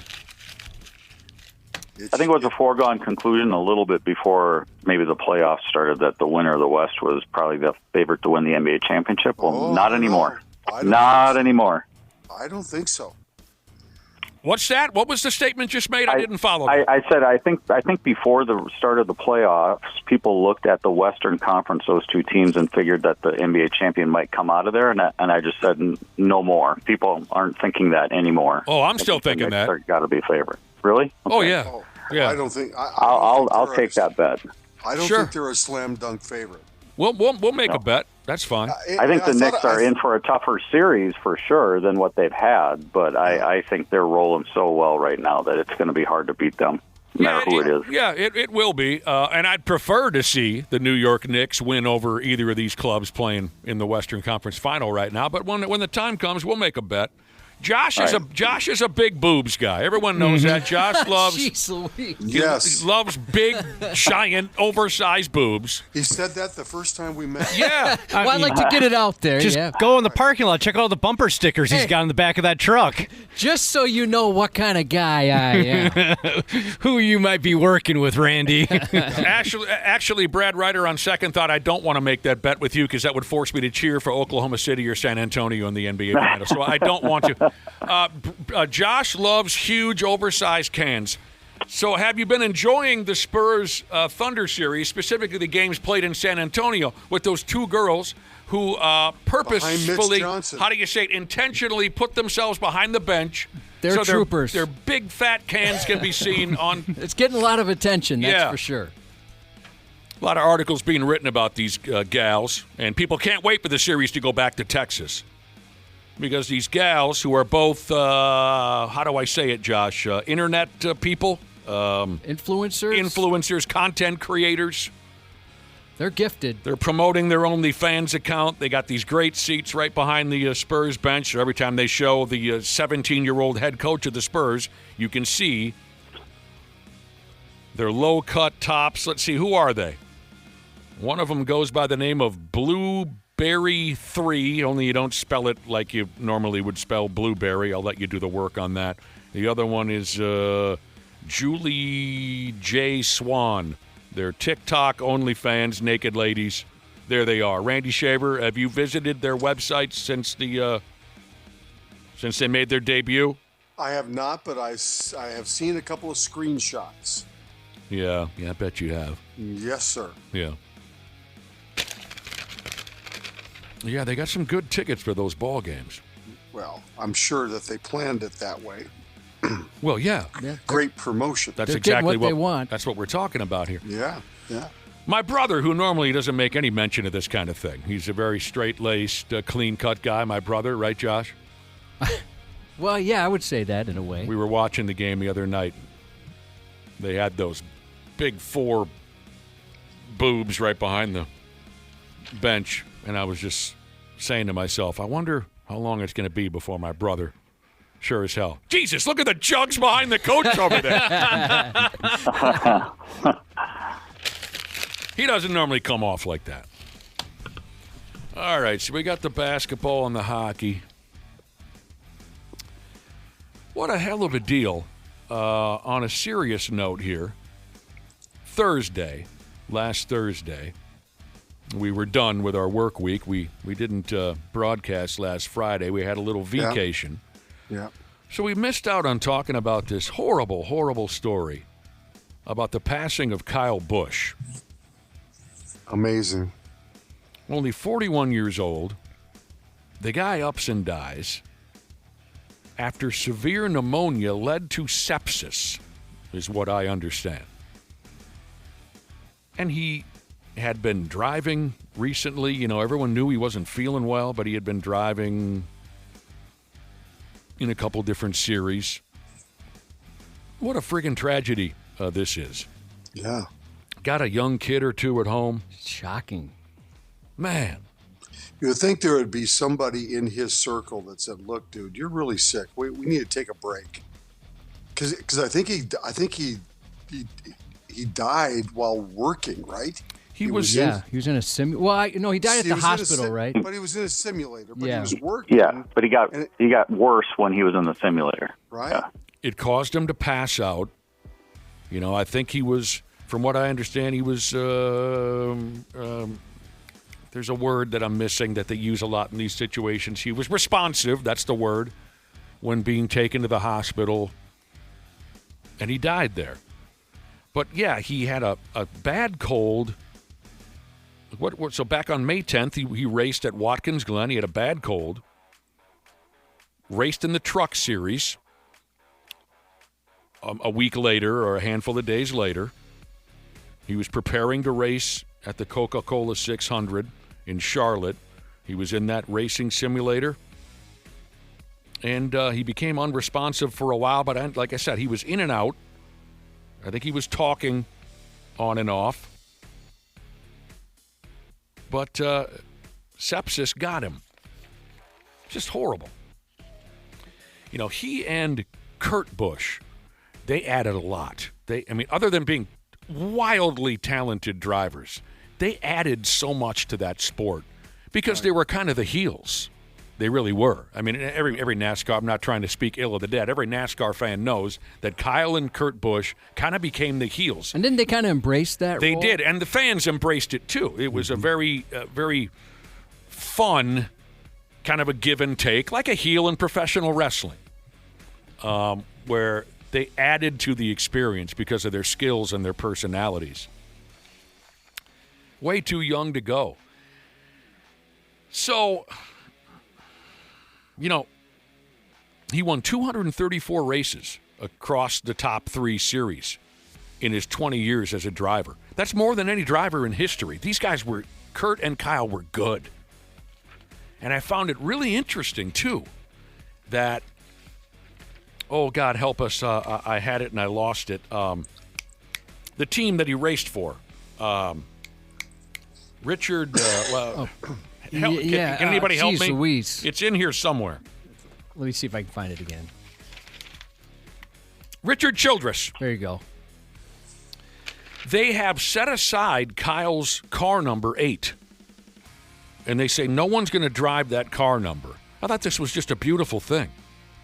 They've set aside his car number and say no one's going to use it until Kyle's son, a kid by the name of Brexton, when Brexton's ready to join NASCAR, he'll get the number. That's great. The kid is 11.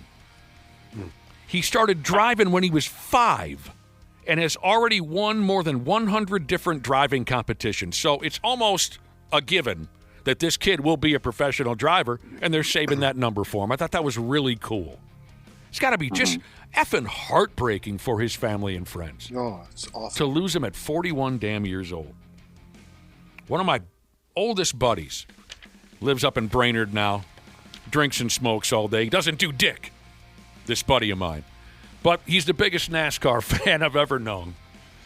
And he loved to hate the Busch combo, Kyle and Kurt. And it was so much fun. Like I said, they added so much fun to the sport. What a sad deal. Yep. The Twins did wonderful things over the weekend. I'll be damned. They swept the Boston Red Sox in Boston for the first time in 32 years. It's crazy. That was just outstanding. Yesterday they cooled off a little bit. They lost the opener of a 4-game road series with the White Sox. What was she? 3-1, 4-1, 2-1? 3-1. 3-1. Yeah. Big Japanese dude hit a dong for the Sox. He's good. They had solid starting pitching.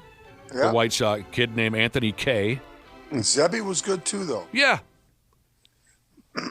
This was the first meeting of the two clubs this season, which seems ridiculous, but it is. Brooks Lee got the rod out, and the Twins had won 6-7 going into yesterday's game, so things are looking pretty good. Hopefully they can get something started tonight. Joe Ryan's going to pitch. But now the White Sox have won 7 in a row against the Twins. Again, this is their first meeting so far this year, so if you go back to last year, they won 7 in a row. That's the first time the White Sox have beat the Twins 7 times in a row since 1995. Yeah. There was a stretch of time where the White Sox knew they had no chance against the Twins. Those were beautiful days. Yep. So tonight they'll go again. But this is...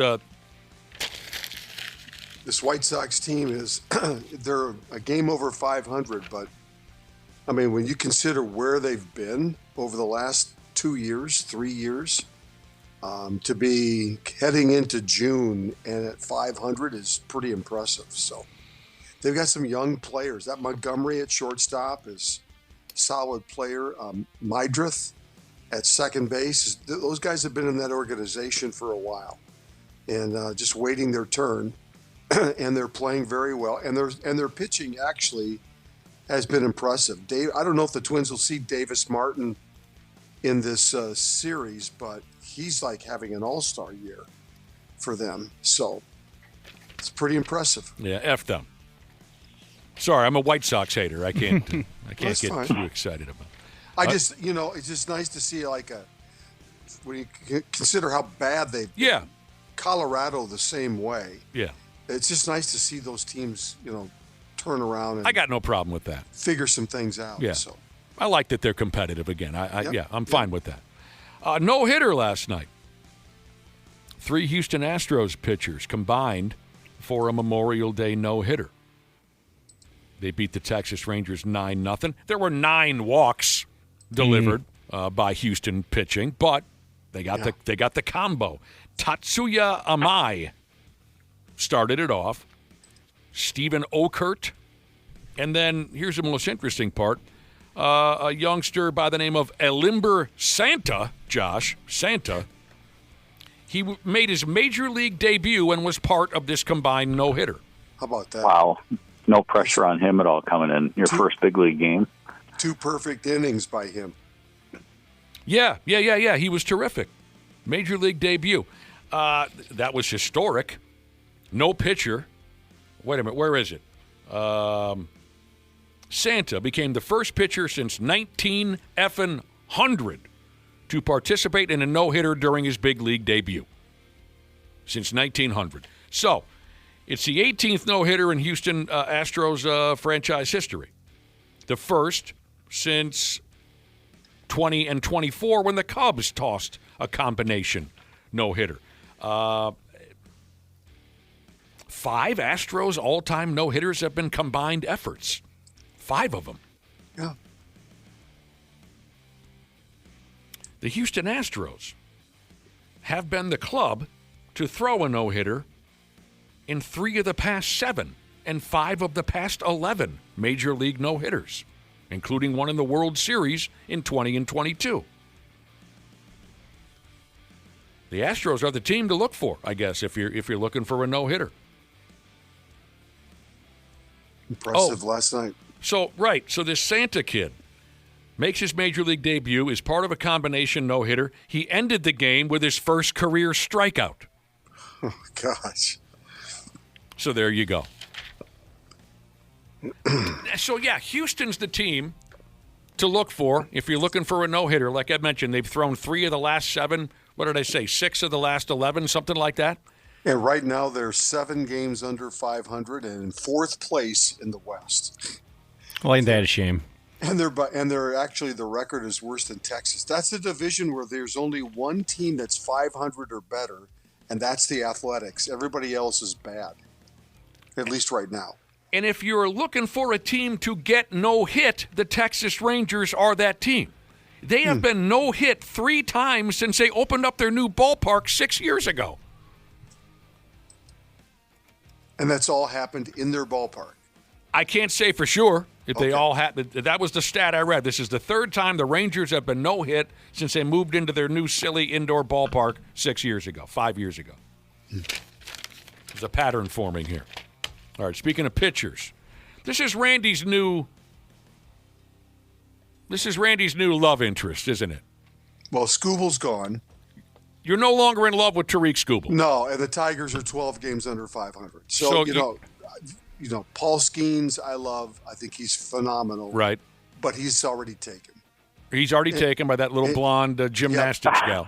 Yeah, she deserves it. You are a very gentle. I don't think you have much of a shot against her. I'm sorry. But for sure, Brad. You're right. You are a very gentle lover. I can be. But also kind of a fair weather lover. Well, that's true. Okay, the Tigers drop below 500. Skubal gets hurt. You no longer want him anymore. And they're going to trade him. So long. Your new love interest is Milwaukee Brewers starting pitcher Jacob Mizorowski. Yes. So yesterday on Memorial Day, the Brewers beat the Cardinals. Mizorowski went 7 innings.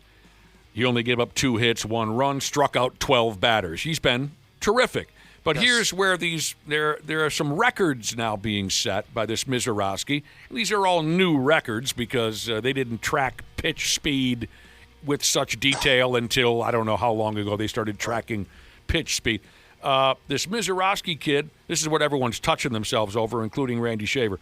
He threw 57 pitches in yesterday's game that were 100-plus miles per hour. In the game. Yes, what did I say?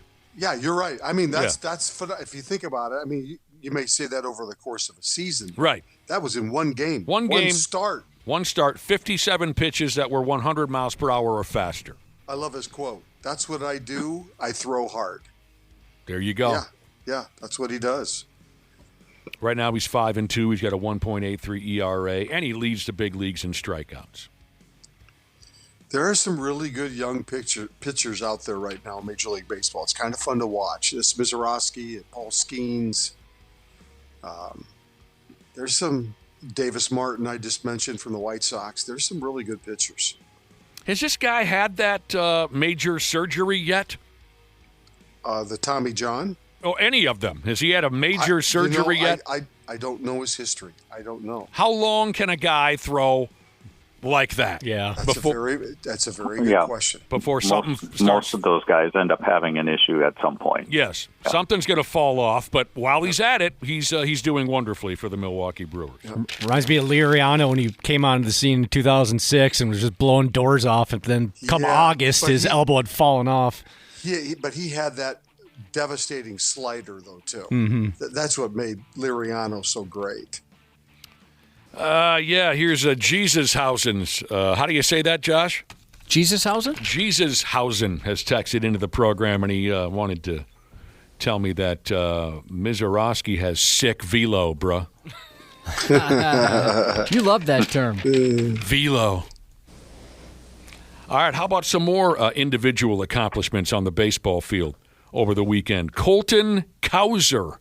He's a center fielder for the Baltimore Orioles. Yesterday, dude hit a walk-off dong for the second consecutive day. Orioles beat the Tampa Bay Devil Ray on a Cowser walk-off.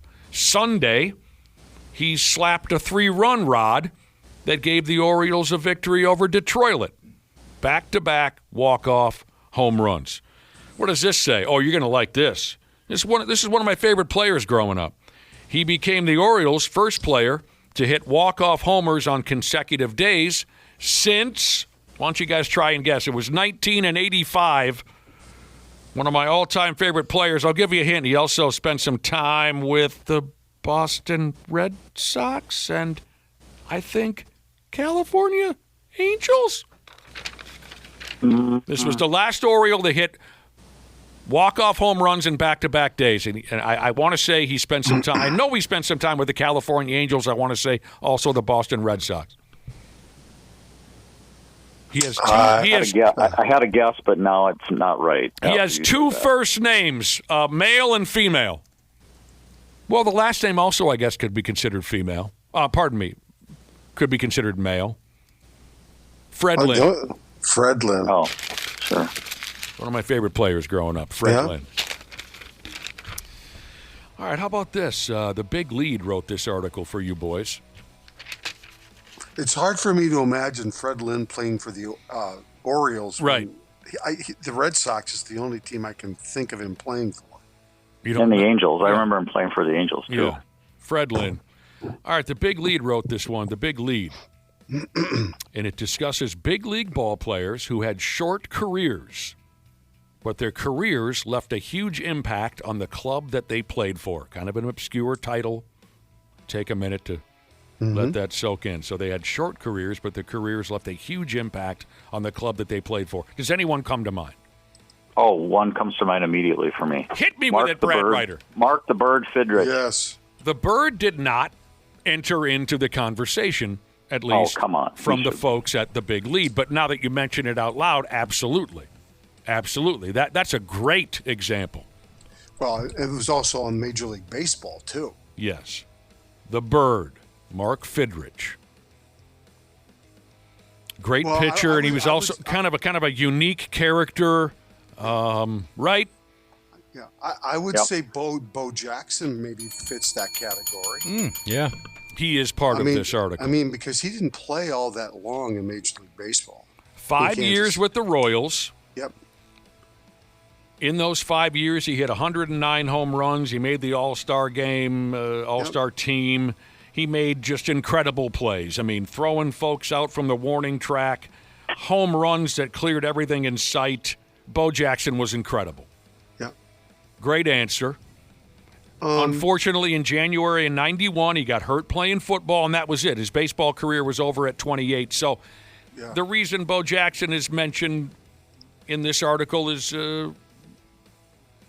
exactly that. I mean, Royals fans still talk about him to this day, and he hasn't played an inning for them in 30 years, whatever, I don't know, 35 years. I would say, thinking along these themes, probably Sandy Koufax, just because he didn't pitch all that long.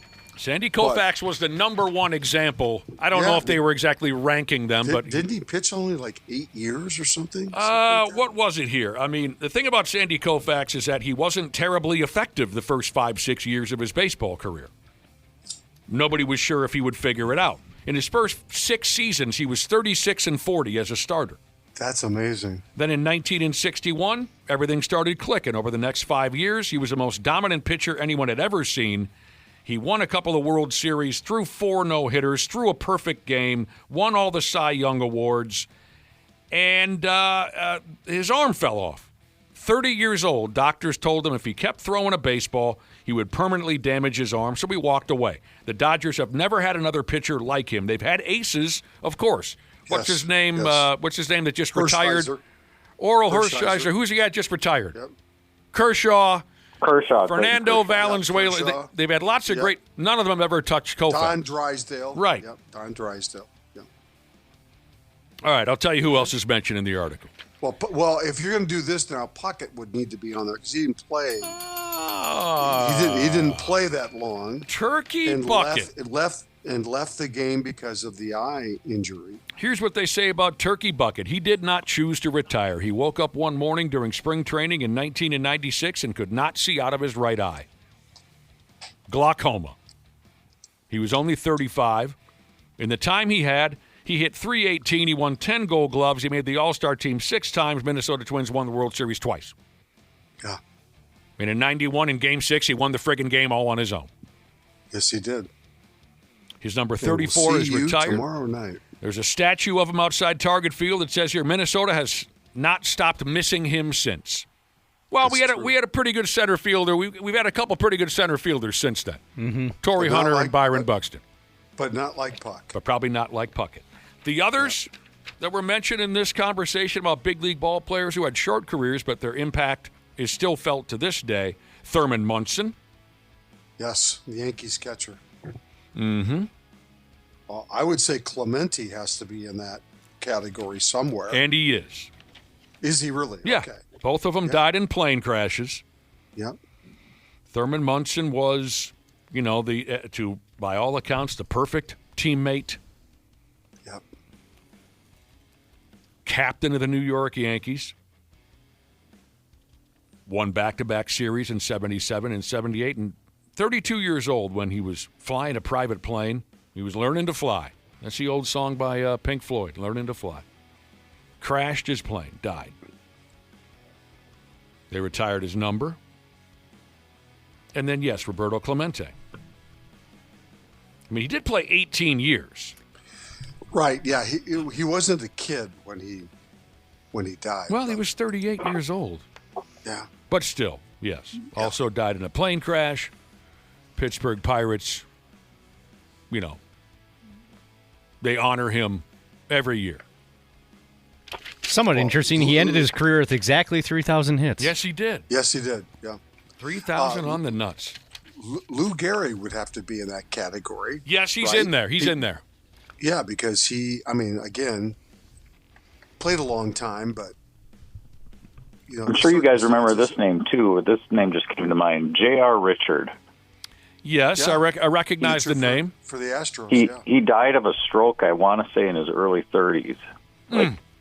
While he was still at the top of his career. But. Yeah. Oh, God. There you go. I have bad news for you. Apparently, the enhanced games were a major turd. Aw, really? That's a shock. We talked about this, I think, last week, maybe the week before, that they were going ahead with the very first enhanced games where you're allowed to use whatever drugs you want before you cut loose with your foot race or your weightlifting or your swimming or your whatever. They kind of went nowheres.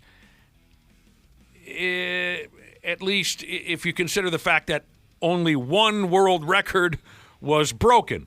The selling point from the folks who created the enhanced games is tune into this because our steroid monster athletes are going to rip world records apart and tear them to shreds. Didn't happen. And I was also thinking about that, too. Would it really be all that interesting to see somebody swim 3 seconds faster in the 200-meter than Michael Phelps did, you know? Doesn't really do much for me. Yeah, like, oh, wow, that shot put went 2 feet further. That's incredible. I mean, but maybe the weightlifting, you have to think of a sport where there's instant gratification. Yeah, that's a good point. With swimming, you watch them go back and forth and you look at the numbers and go, okay, what does that mean? Yeah. Right? What did you say, shot put? Yeah. Hey, you threw it 100 feet. Well, I don't know if that's good or bad. If a guy puts a bus on his back and just, that would be, but apparently it didn't happen. They had folks there on steroids. Name a drug, Cubby. They were on it. Marijuana. They were on marijuana. Josh's favorite, Quaaludes. Oh, yeah, there was a dude on Quaaludes. That seems like it'd be a bad one to take. I saw The Wolf of Wall Street. Ambien. There was one dude on Ambien. He didn't make it. But, yeah, the Quaaludes guy, his catchphrase was, relax, bro. Don't be a flatliner. Try a Quaalude. That was his... Beautiful. One swimmer beat the record in the 50-meter freestyle. One swimmer. Okay.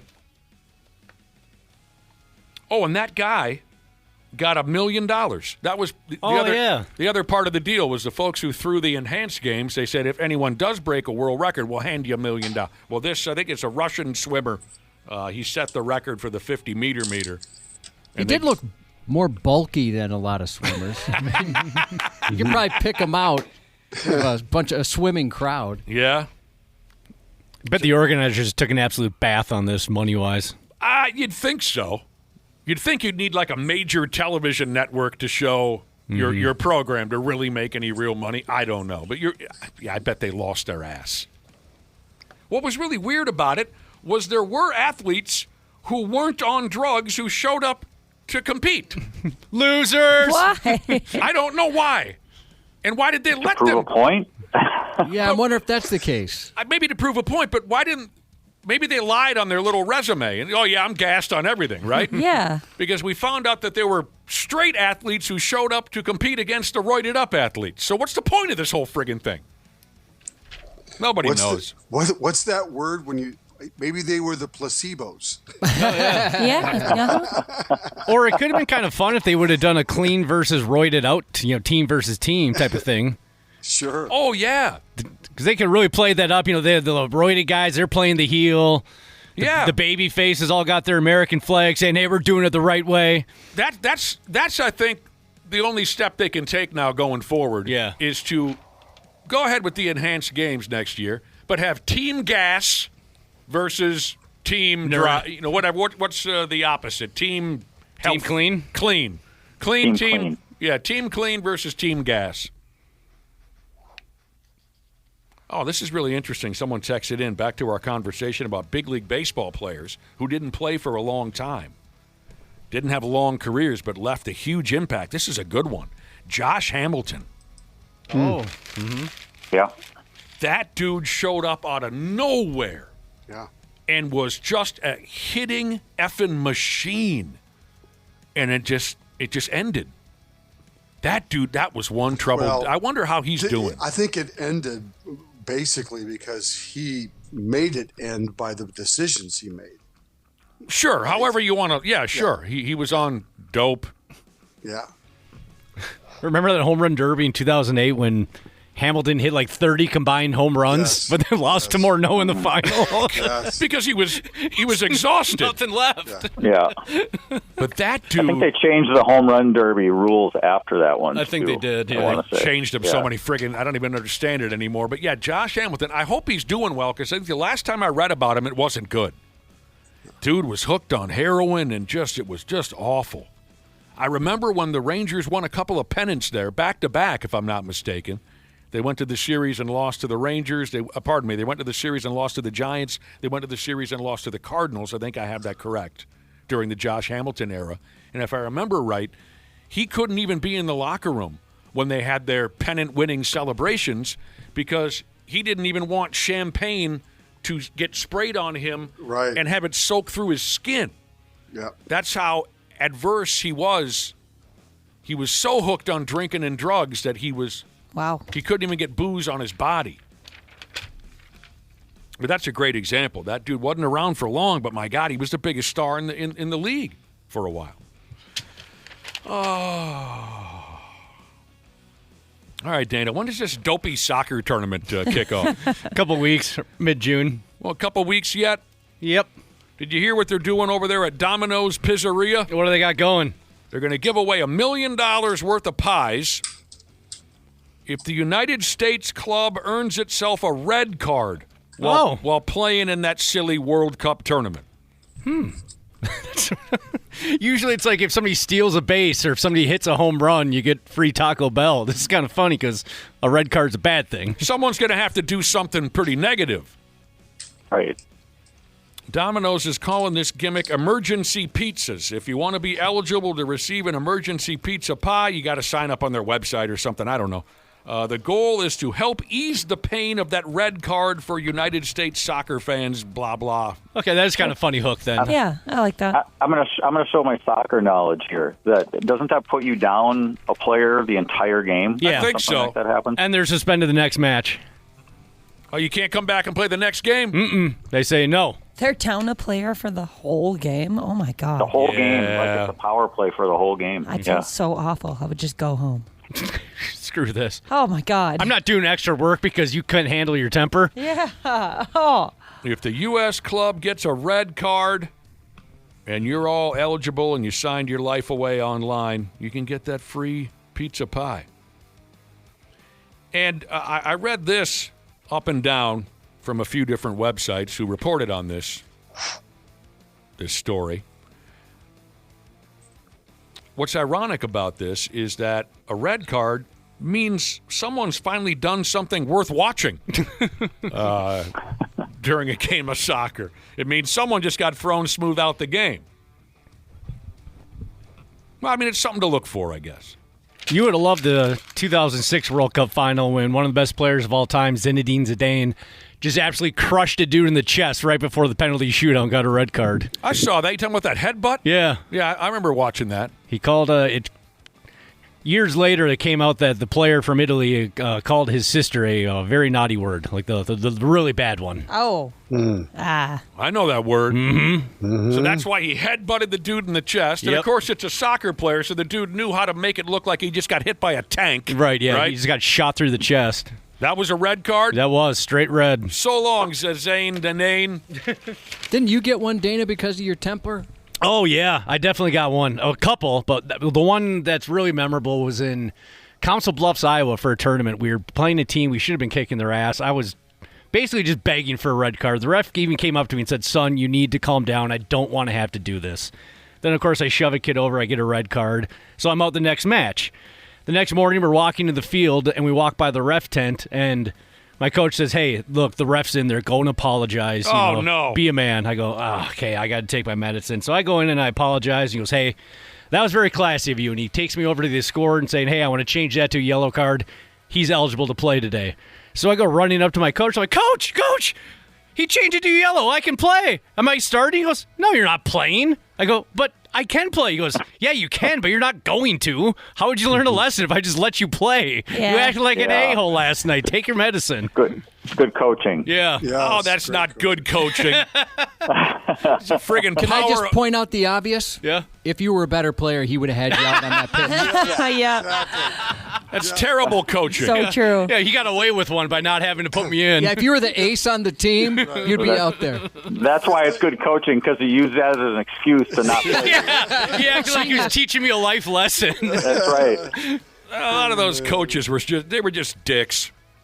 A lot of those coaches. Oh, I had another great red card. It was at a stadium in Apple Valley. Not stadium, but it had big fence around it. The ball went out for a corner kick, which I thought was going to be a corner kick. They called a goal kick. So I just punted the ball over the fence into the parking lot. Make the other team chase it? Well, no, the ref immediately gives me a red card, and I start walking the bench. He goes, "Where are you going? Go get the damn ball." So then I'm going through, looking between minivans to see where this ball landed. Did you take your time?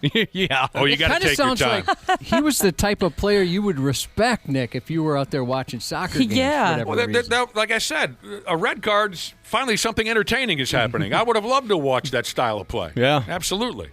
I love cheap shots and getting thrown out of games just as much as Dana did. Come on, it's youth sports. Let's have some fun. All right, let's get thrown out. Let's disrespect some referees. Let's disrespect our coaches. Let's embarrass our parents. Let's go flirt with the cute girls team after the game. That's what youth sports is all about. Here's an interesting question to close out our conversation. Hey, did anyone watch Johnny Manziel's MMA fight on Saturday? No. No. Read about it. That's about as far as I got. No. That was intentionally deleted from this segment. I do not care what happened to Johnny Manziel in his MMA debut. Red Bull Jesus, normally you got much more intelligent things to say on the text machine. I expect something better next time. Thanks, Randy and Brad. You bet. Yep. We'll talk to you, boys. We'll return here in a few minutes. 93X Half-Assed Morning Show. Well, hello to our favorite listeners. That's the podcast listeners I'm talking about. It's Dana here, and I'm a Smart Club member of Standard Heating and Air Conditioning, and it's a good thing I am, because my air conditioning unit is older than I am. I had a tune-up recently, and the tech said the thing belongs in a museum. That's just how good Standard is. They can take a unit from the 70s and keep her humming summer after summer. Right now, you can save $35 on an AC tune-up, or double your savings to $70 off when you add your furnace. Don't wait. Get ahead of things. Procrastination can be fun, but the feeling of checking something off your list is much better. Schedule by June 15th at standardheating.com and get her done. Standard Heating and Air Conditioning, providing the comfort you deserve since 1930. Years of hard work, and now you've got pain in your back, your shoulders, your knees, maybe your joints. You need help. Randy Shaver here with the answer. Dave Bialke. He's got over 30 years experience in getting workers' compensation benefits for people just like you. Don't suffer. Call Bialke Law today. 763-571-2410 or go to bialkelaw.com. That's BIALKE law.com. And it spells relief for you. The Hammer Alley Podcast, an 80s flashback mockumentary. Modestly speaking, in 1987, we knew Hammer Alley was better than Def Leppard, White Lion, Glass Tiger, John Cougar, and other artists named after Wildcats. How did they go from top of the rock to rock bottom? That band that won Battle of the Bands, Hammer Alley, is as current as a bowling alley. Have you been in one of those lately? Hammer Alley. Follow and listen on your favorite platform. 93X, the home of the half-assed morning show. Sorry, I'm a little behind here. I'm just responding to a text message about the rock band Giant. That is odd. I watched some Giant YouTube videos over the weekend. This listener wanted to know if we could play some Giant, and I had to admit to them that I never got involved, not even a little bit. Yeah, just YouTube said you should watch this. All right. And I was like, all right. What was their big hit? You insist. What was Giant's big hit? Wasn't It Takes Two a decent? It Takes Two to Make a Thing All Right. Nope, different one. It Takes Two to Make It Out of Sight. Nope. I remember that one. I'm a believer. Something about believing. You once thought of me as... Oh, no, that's Daydream Believer. I'm a Believer. The Monkees, 1966. Not different. Okay. We'll have to get back to this. A listener texted in about Giant. Never got dialed in, but we can deal with that a little bit later. I'm not disregarding Giant altogether. I'm going to consider it here later. We've got other things we got to handle. It's our first day back. I'll see you in my dreams. I'll see you in... Yeah, that one. Okay, that was Giant. A big one. All right. I didn't like it. Our first day back after taking a little time off. We missed you something terrible. Welcome back to the Half-Assed Morning Show. Very true. Josh knows this. The internet is evil. It's godless. It's soulless. It's wildly misinformed. And also at this point, it's about 90% surveys. Every damn day, the results of a new survey lands in our laps. Here at the radio station, some are much better than others. I bring it up because before we leave this morning, I'm going to let you in on what I believe is one of the worst online surveys that I've ever heard of. It is so dumb, I don't know how it made it all the way to our radio studio. I would have thought it would have been disregarded immediately. But I'm going to make you wait on that. I think it's the worst survey that I've ever seen. First, before we get to that, here's something that, of course, could be a massive scam. But if it's legit, we may be on the front lines of the greatest invention in history. So you tell me what you make of this. Some folks in China have been working on a new gimmick. They've been working on a wearable device that you hang around the neck of your house pets. And this device will translate your pet's emotions into human speech. If Yeah, this right. was legit, one of my dogs, I often wonder what he's thinking. Yeah. He's got a such look on his face as if he's wanting to say something, but he can't. He's just so goofy, and I want to know what's behind it. A lot of times there's nothing behind it, Cubby. Yeah, I'm afraid of that. A lot of the time they're just a big dumb animal, and they're thinking, I want to eat some poop. Yeah, they think You know. food, pets, Yeah. pets. But maybe if this device is legit, you can find out the answer. What is that peckerhead thinking? What does he want to say to me right now? If it was legit, I would be interested. All right. They're working on this in China. Although feelings might be hurt. Maybe feelings are hurt. Maybe you don't want your dog or cat to be able to say something to you. They might not. You know, Mom's so much better than you are. We get way more excited to see Mom. You might not You want to. suck. You might not want to hear what they have to say. So they say this is 95% accurate. You hang this gadget around your pet's No, neck. it's not. Hang it around your pet's neck. It uses artificial intelligence to read your pet's vocal patterns, your pet's body language, to figure out what your pet is trying to say. Right now online, they want $118 in trade. I would have thought a lot more than that. Apparently more than 10,000 people have already pre-ordered one. The company who's developing this collar that will allow your dog or cat to speak to you, what do they say? They haven't released any scientific studies proving that the device actually works. You have to take their word for it. They say 95% accuracy. You will be able to. Well, cool. I'm sorry? I said that would be really cool if I believed it at all. If it was legitimate, would this be the greatest invention in the history of mankind? I think it would be pretty great. Yeah. Be amazing. And you wonder what that friggin' dog or cat would have to say to you. Like Josh said, maybe it wouldn't be all good. Yeah, I don't think I'd necessarily want to know what one of my dogs is thinking. He's always looking at us like we're stupid. I'm going to kill you. Just like that side eye constantly. Judgy. First words. Wouldn't this be something? First words that your dog says to you. I saw you whack off. Yeah. I was just going to ask you guys if you're ever intimate or nude in front of your pets, and would that change the way you behaved if they could speak to you? Oh, definitely. Yeah, I would feel like they. Yeah, that would make things complicated, awkward. I remember when you brought this up before, Josh, and the three of us, me, Ashley, and Dana, were very comfortable getting intimate in front of our pets. You of course, are not. No. You're not. No. Well, we're fine with it, but he realizes what's about to happen, and he runs out of the room. He'll go downstairs. Yeah, I have one of those dogs, too. How do they know? That's something. I have no If they idea. haven't seen The it. dog instincts. Oh, he's seen it, and I think he knows he doesn't like it. Oh, gotcha. Instincts, Cubby, instincts. All right, so there you go.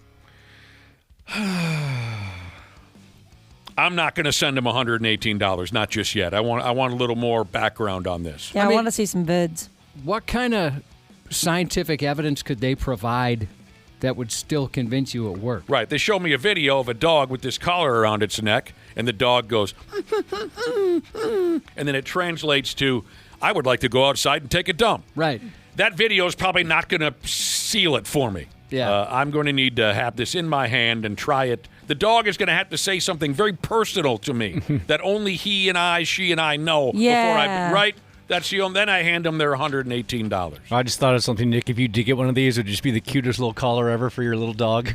Oh, so everything, tiny. everything that hangs off of her is cute. Mm-hmm. She can't help it. Yep. She's the cutest creature that has ever. Oh, yeah, my dog would have to say something to me like, you know that Bad Company record you and Josh were talking about on the air this morning? I kind of like that one. It would have to be that intimate and that inside for me to give away that $118.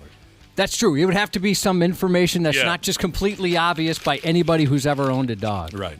What if I know how much you hate the British accent. What if your dog had a British accent? That would trouble me. That would trouble me. Would you still love her? I would have to. I'm on the hook. Oh, man. People are texting in what they believe their pet might say to them. Not the vet! No, not the vet! I want to go to the park! The park! Things like that. All right, here's that survey I was telling you about. I think this is the dumbest one I've ever seen. Someone on social media asked people, would you wear a blindfold for 24 hours in exchange for $10 million? Yeah, this is stupid. I thought, well, there's got to be more to this. How did this... What? Do I have to be somewhere dangerous? How did this go as far as to be printed out by a comedy service and sent to a radio? Maybe because it is so dumb? That could be. Who would say no to that? 3% of people said, no way. No way I'm going to wear a blindfold for 24 hours in exchange for $10 million. Why not? Maybe those I are don't people know. who have like a severe claustrophobia. I suppose. Yeah, there's- maybe something along those lines. But it's $10 million. Yeah, you can tough it out for a day. I don't like heights at all. But you could teeter me on the top of a friggin' building for 24 hours if there's $10 million on the ground level waiting for me. I'm not trying to diminish anyone's fears or phobias or anything. I'm just saying. Yeah, it's $10 million. I don't like friggin' heights, but you could put me at the top of, what's the tallest building we got around here in town? I don't know. One of those IDS? Some bitches down the road here in Minneapolis. You could hang onto my belt, the back of my belt, and teeter me off the side of the IDS building. You could for 24 hours if $10 million was waiting on the ground floor for me. If there was a 50% chance I'd make it, you could throw me off that thing for $10 million. But this is how this is what they came up with now. Who would say no to that? I don't understand. Like you said, Ashley, that's a good point about somebody who's claustrophobic. Yeah. But $10 million? What's the worst that could happen? Again, unless you have some debilitating fear. What's the worst? I'd trip and fall.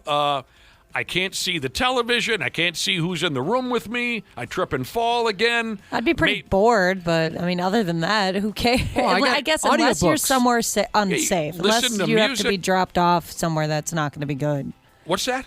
I said unless you have to be like dropped off somewhere that's not going to be good. They're not going to take you to a crack house or anything.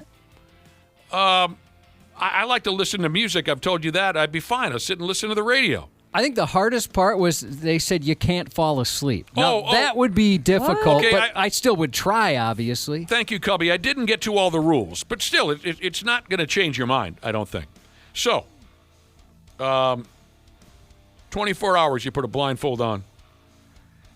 The money will be wired to your bank account the minute it's over. No taxes, no questions asked. So here are the rules. You can't take the blindfold off. Okay, obviously.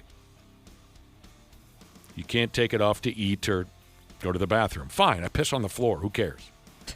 You got to stay home. Oh, no, home. I can do that quite easily. Especially My when you're favorite place to blindfolded. You blindfold me and take me to a crack house. Totally different story. Yeah. But you can stay at home. And here's, like Josh mentioned, you can't fall asleep. If you do, the challenge is over. You get nothing. I'd have trouble with that. No, Yeah, you would I'd not probably for fall $10 million. Well, obviously, I'd do my best, but I mean, You there's would- times all of a sudden I wake up and go, "How did I You fall asleep?" would not Yeah. fall asleep if you know $10 million is waiting for you. I No would way. do my best to stay. That'd be the toughest part for me. That would Again, be- that wouldn't Yeah, be a same here. decision to fall asleep. That would be an absolute breeze. It would be my body telling me to. What a breeze. I wonder if that'd just be kind of like 24 hours. Maybe a nice reset. You're not looking at a phone. You're not looking at screens. I mean, that'd be there might be something kind of therapeutic about that. Yeah, too. you're probably right. Jesus, listen to some of this crap. You know, one of the warnings involved of trying this, quote, challenge. Oh, no, I have a blindfold over my eyes at home for 24 hours.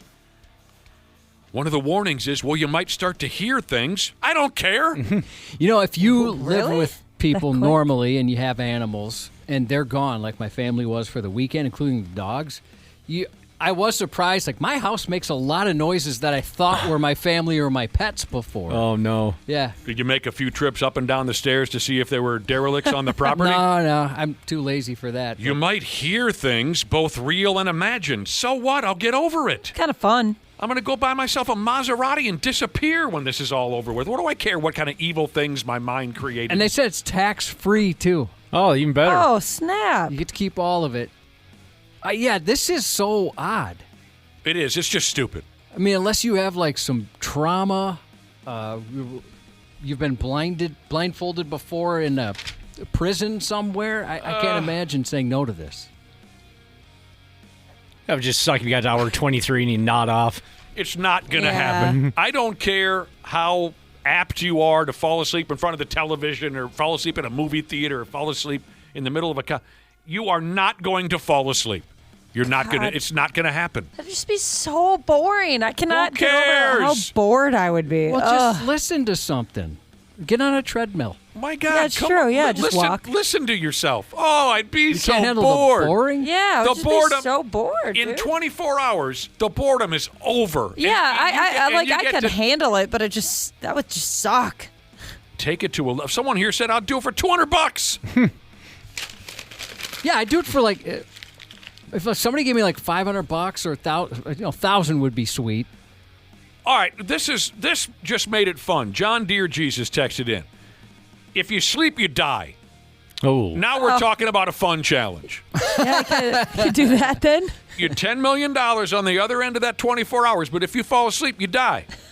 What about this twist? You don't know what time it is, and you have to, once you believe 24 hours have passed, you take the blindfold off, and if you're off or you're short, you get nothing. You have to guess the time? Right, so you don't know what time it is. So you have... I'd just go like 48 hours, so I'm safe. Yeah. I'd just start counting. Someone texted in and said, isn't this what every blind person does every day of their life? Well, yes. that's what I was going to mention to you, Ashley. Like, there's plenty of blind people that go on and live happy lives. That's true. You know, they're not too worried about boredom. Poo-poos and pee-pees, Jesus said, I would go through with this, and I would murder my mother for $10 million. Hey, nobody told you got to do that. He's just his own ideas. Mind your business. Watch your own bobber. This guy wants to kill his mother for $10 million. Like he just wants to do that for free. It's dumb.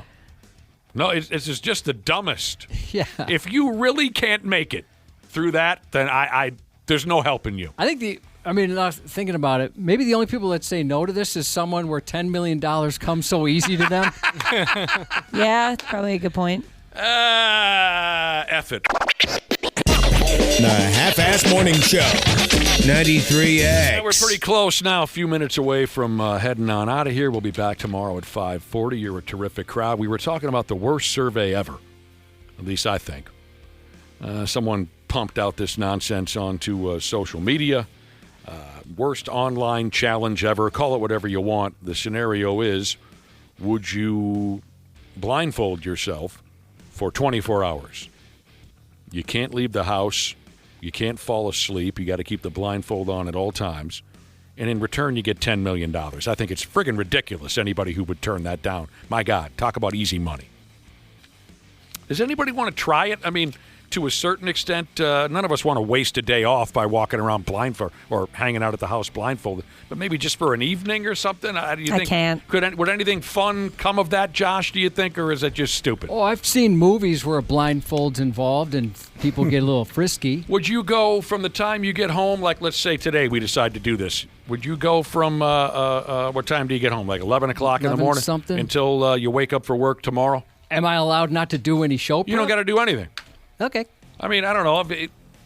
Other than falling down, I just have a hard time coming up with what might come of it all. I mean, It might be hard to make yourself food, I guess. Well, I could do it. Got a wife there. She can make the food for him. Whatever. I could figure it out. Forget it. It's dumb. $10 million. You kidding me? Some people, a lot of folks have been texting in on this. Worst survey ever. I love this idea. One listener says, give 10 blind people $1 million apiece. I think they've earned it. Kidding. I agree. Jesus. I haven't seen one text come in saying they would not do it. Somebody mentioned they'd slap their own grandmother for a quarter. Oh! Slapped her right across the mouth, huh? Got a quarter? Others have texted in and said this sounds like those darkness retreats. Now, oh yeah, I don't remember the details on a darkness retreat. Was it really absolute darkness for days on end? I've never fully heard. Yeah, you go into like a little hut or something like that and stay there and smoke stuff. All of it sounded so douchey and ridiculous. I never looked into the details. I'm like, how much darkness is actually included in a real darkness retreat? Like Karen Rogers, and I think Rudy Gobert did one of those. I mean, I don't know. Did you ever know a blind person? No. Nope. Certainly met blind people, but not like somebody that I knew real well. My Uncle Donald couldn't see Dick Tracy. By the time he was a middle-aged man, I think his eyesight had deteriorated to where he couldn't drive. He was, for all intents and purposes, blind. One of the funniest men I've ever known, my Uncle Donald. He passed away quite a few years ago. He had a great line, too. My first wedding, there was some dildo walking around the wedding reception with a video camera and talking to people. Hey, what do you think of the new couple? I don't know whose idea that was. It certainly wasn't mine or my ex-wife's. But there was some guy walking around with a camera just talking to people. And his go-to line, I learned from watching this 30 years ago. I mean, I think I watched the video once, and it was pretty dumb. But he kept asking people, are you drinking tonight or are you driving, right? So this guy didn't know most of the crowd. I still don't recall exactly who he was. But he puts the camera on my Uncle Donald's face, who's blind as a bat. And he says, hey, are you drinking tonight? Or are you... And Donald was a heavy drinker, too. He loved to drink. Guy asked my Uncle Donald, are you drinking tonight or are you driving? And Donald says, God help us all if I drive. Couldn't see Jack Ola. So there you go. Dumbest survey ever. What do we got before we roll out of here, Cubby? We do have a couple of shout-outs. First, want to say shout-out to all the boys going to work in Aurora, Illinois from Jewish Jesus. Happy birthday to Tim from But You Didn't Mean Not To, Jesus. Happy birthday to Spanky from Joe the Plumber. And happy birthday to Presley, Melvin the Mop Boy Jesus' daughter, turning the big 06 today from Uncle Turkey Butt McGee. 93X Half-assed morning show. Well, hello to our favorite listeners. That's the podcast listeners I'm talking about. It's Dana here, and I'm a Smart Club member of Standard Heating and Air Conditioning, and it's a good thing I am, because my air conditioning unit is older than I am. I had a tune-up recently, and the tech said the thing belongs in a museum. But that's just how good Standard is. They can take a unit from the 70s and keep her humming summer after summer. Right now, you can save $35 on an AC tune-up, or double your savings to $70 off when you add your furnace. Don't wait. Get ahead of things. Procrastination can be fun, but the feeling of checking something off your list is much better. Schedule it by June 15th at standardheating.com and get her done. Standard Heating and Air Conditioning, providing the comfort you deserve since 1930.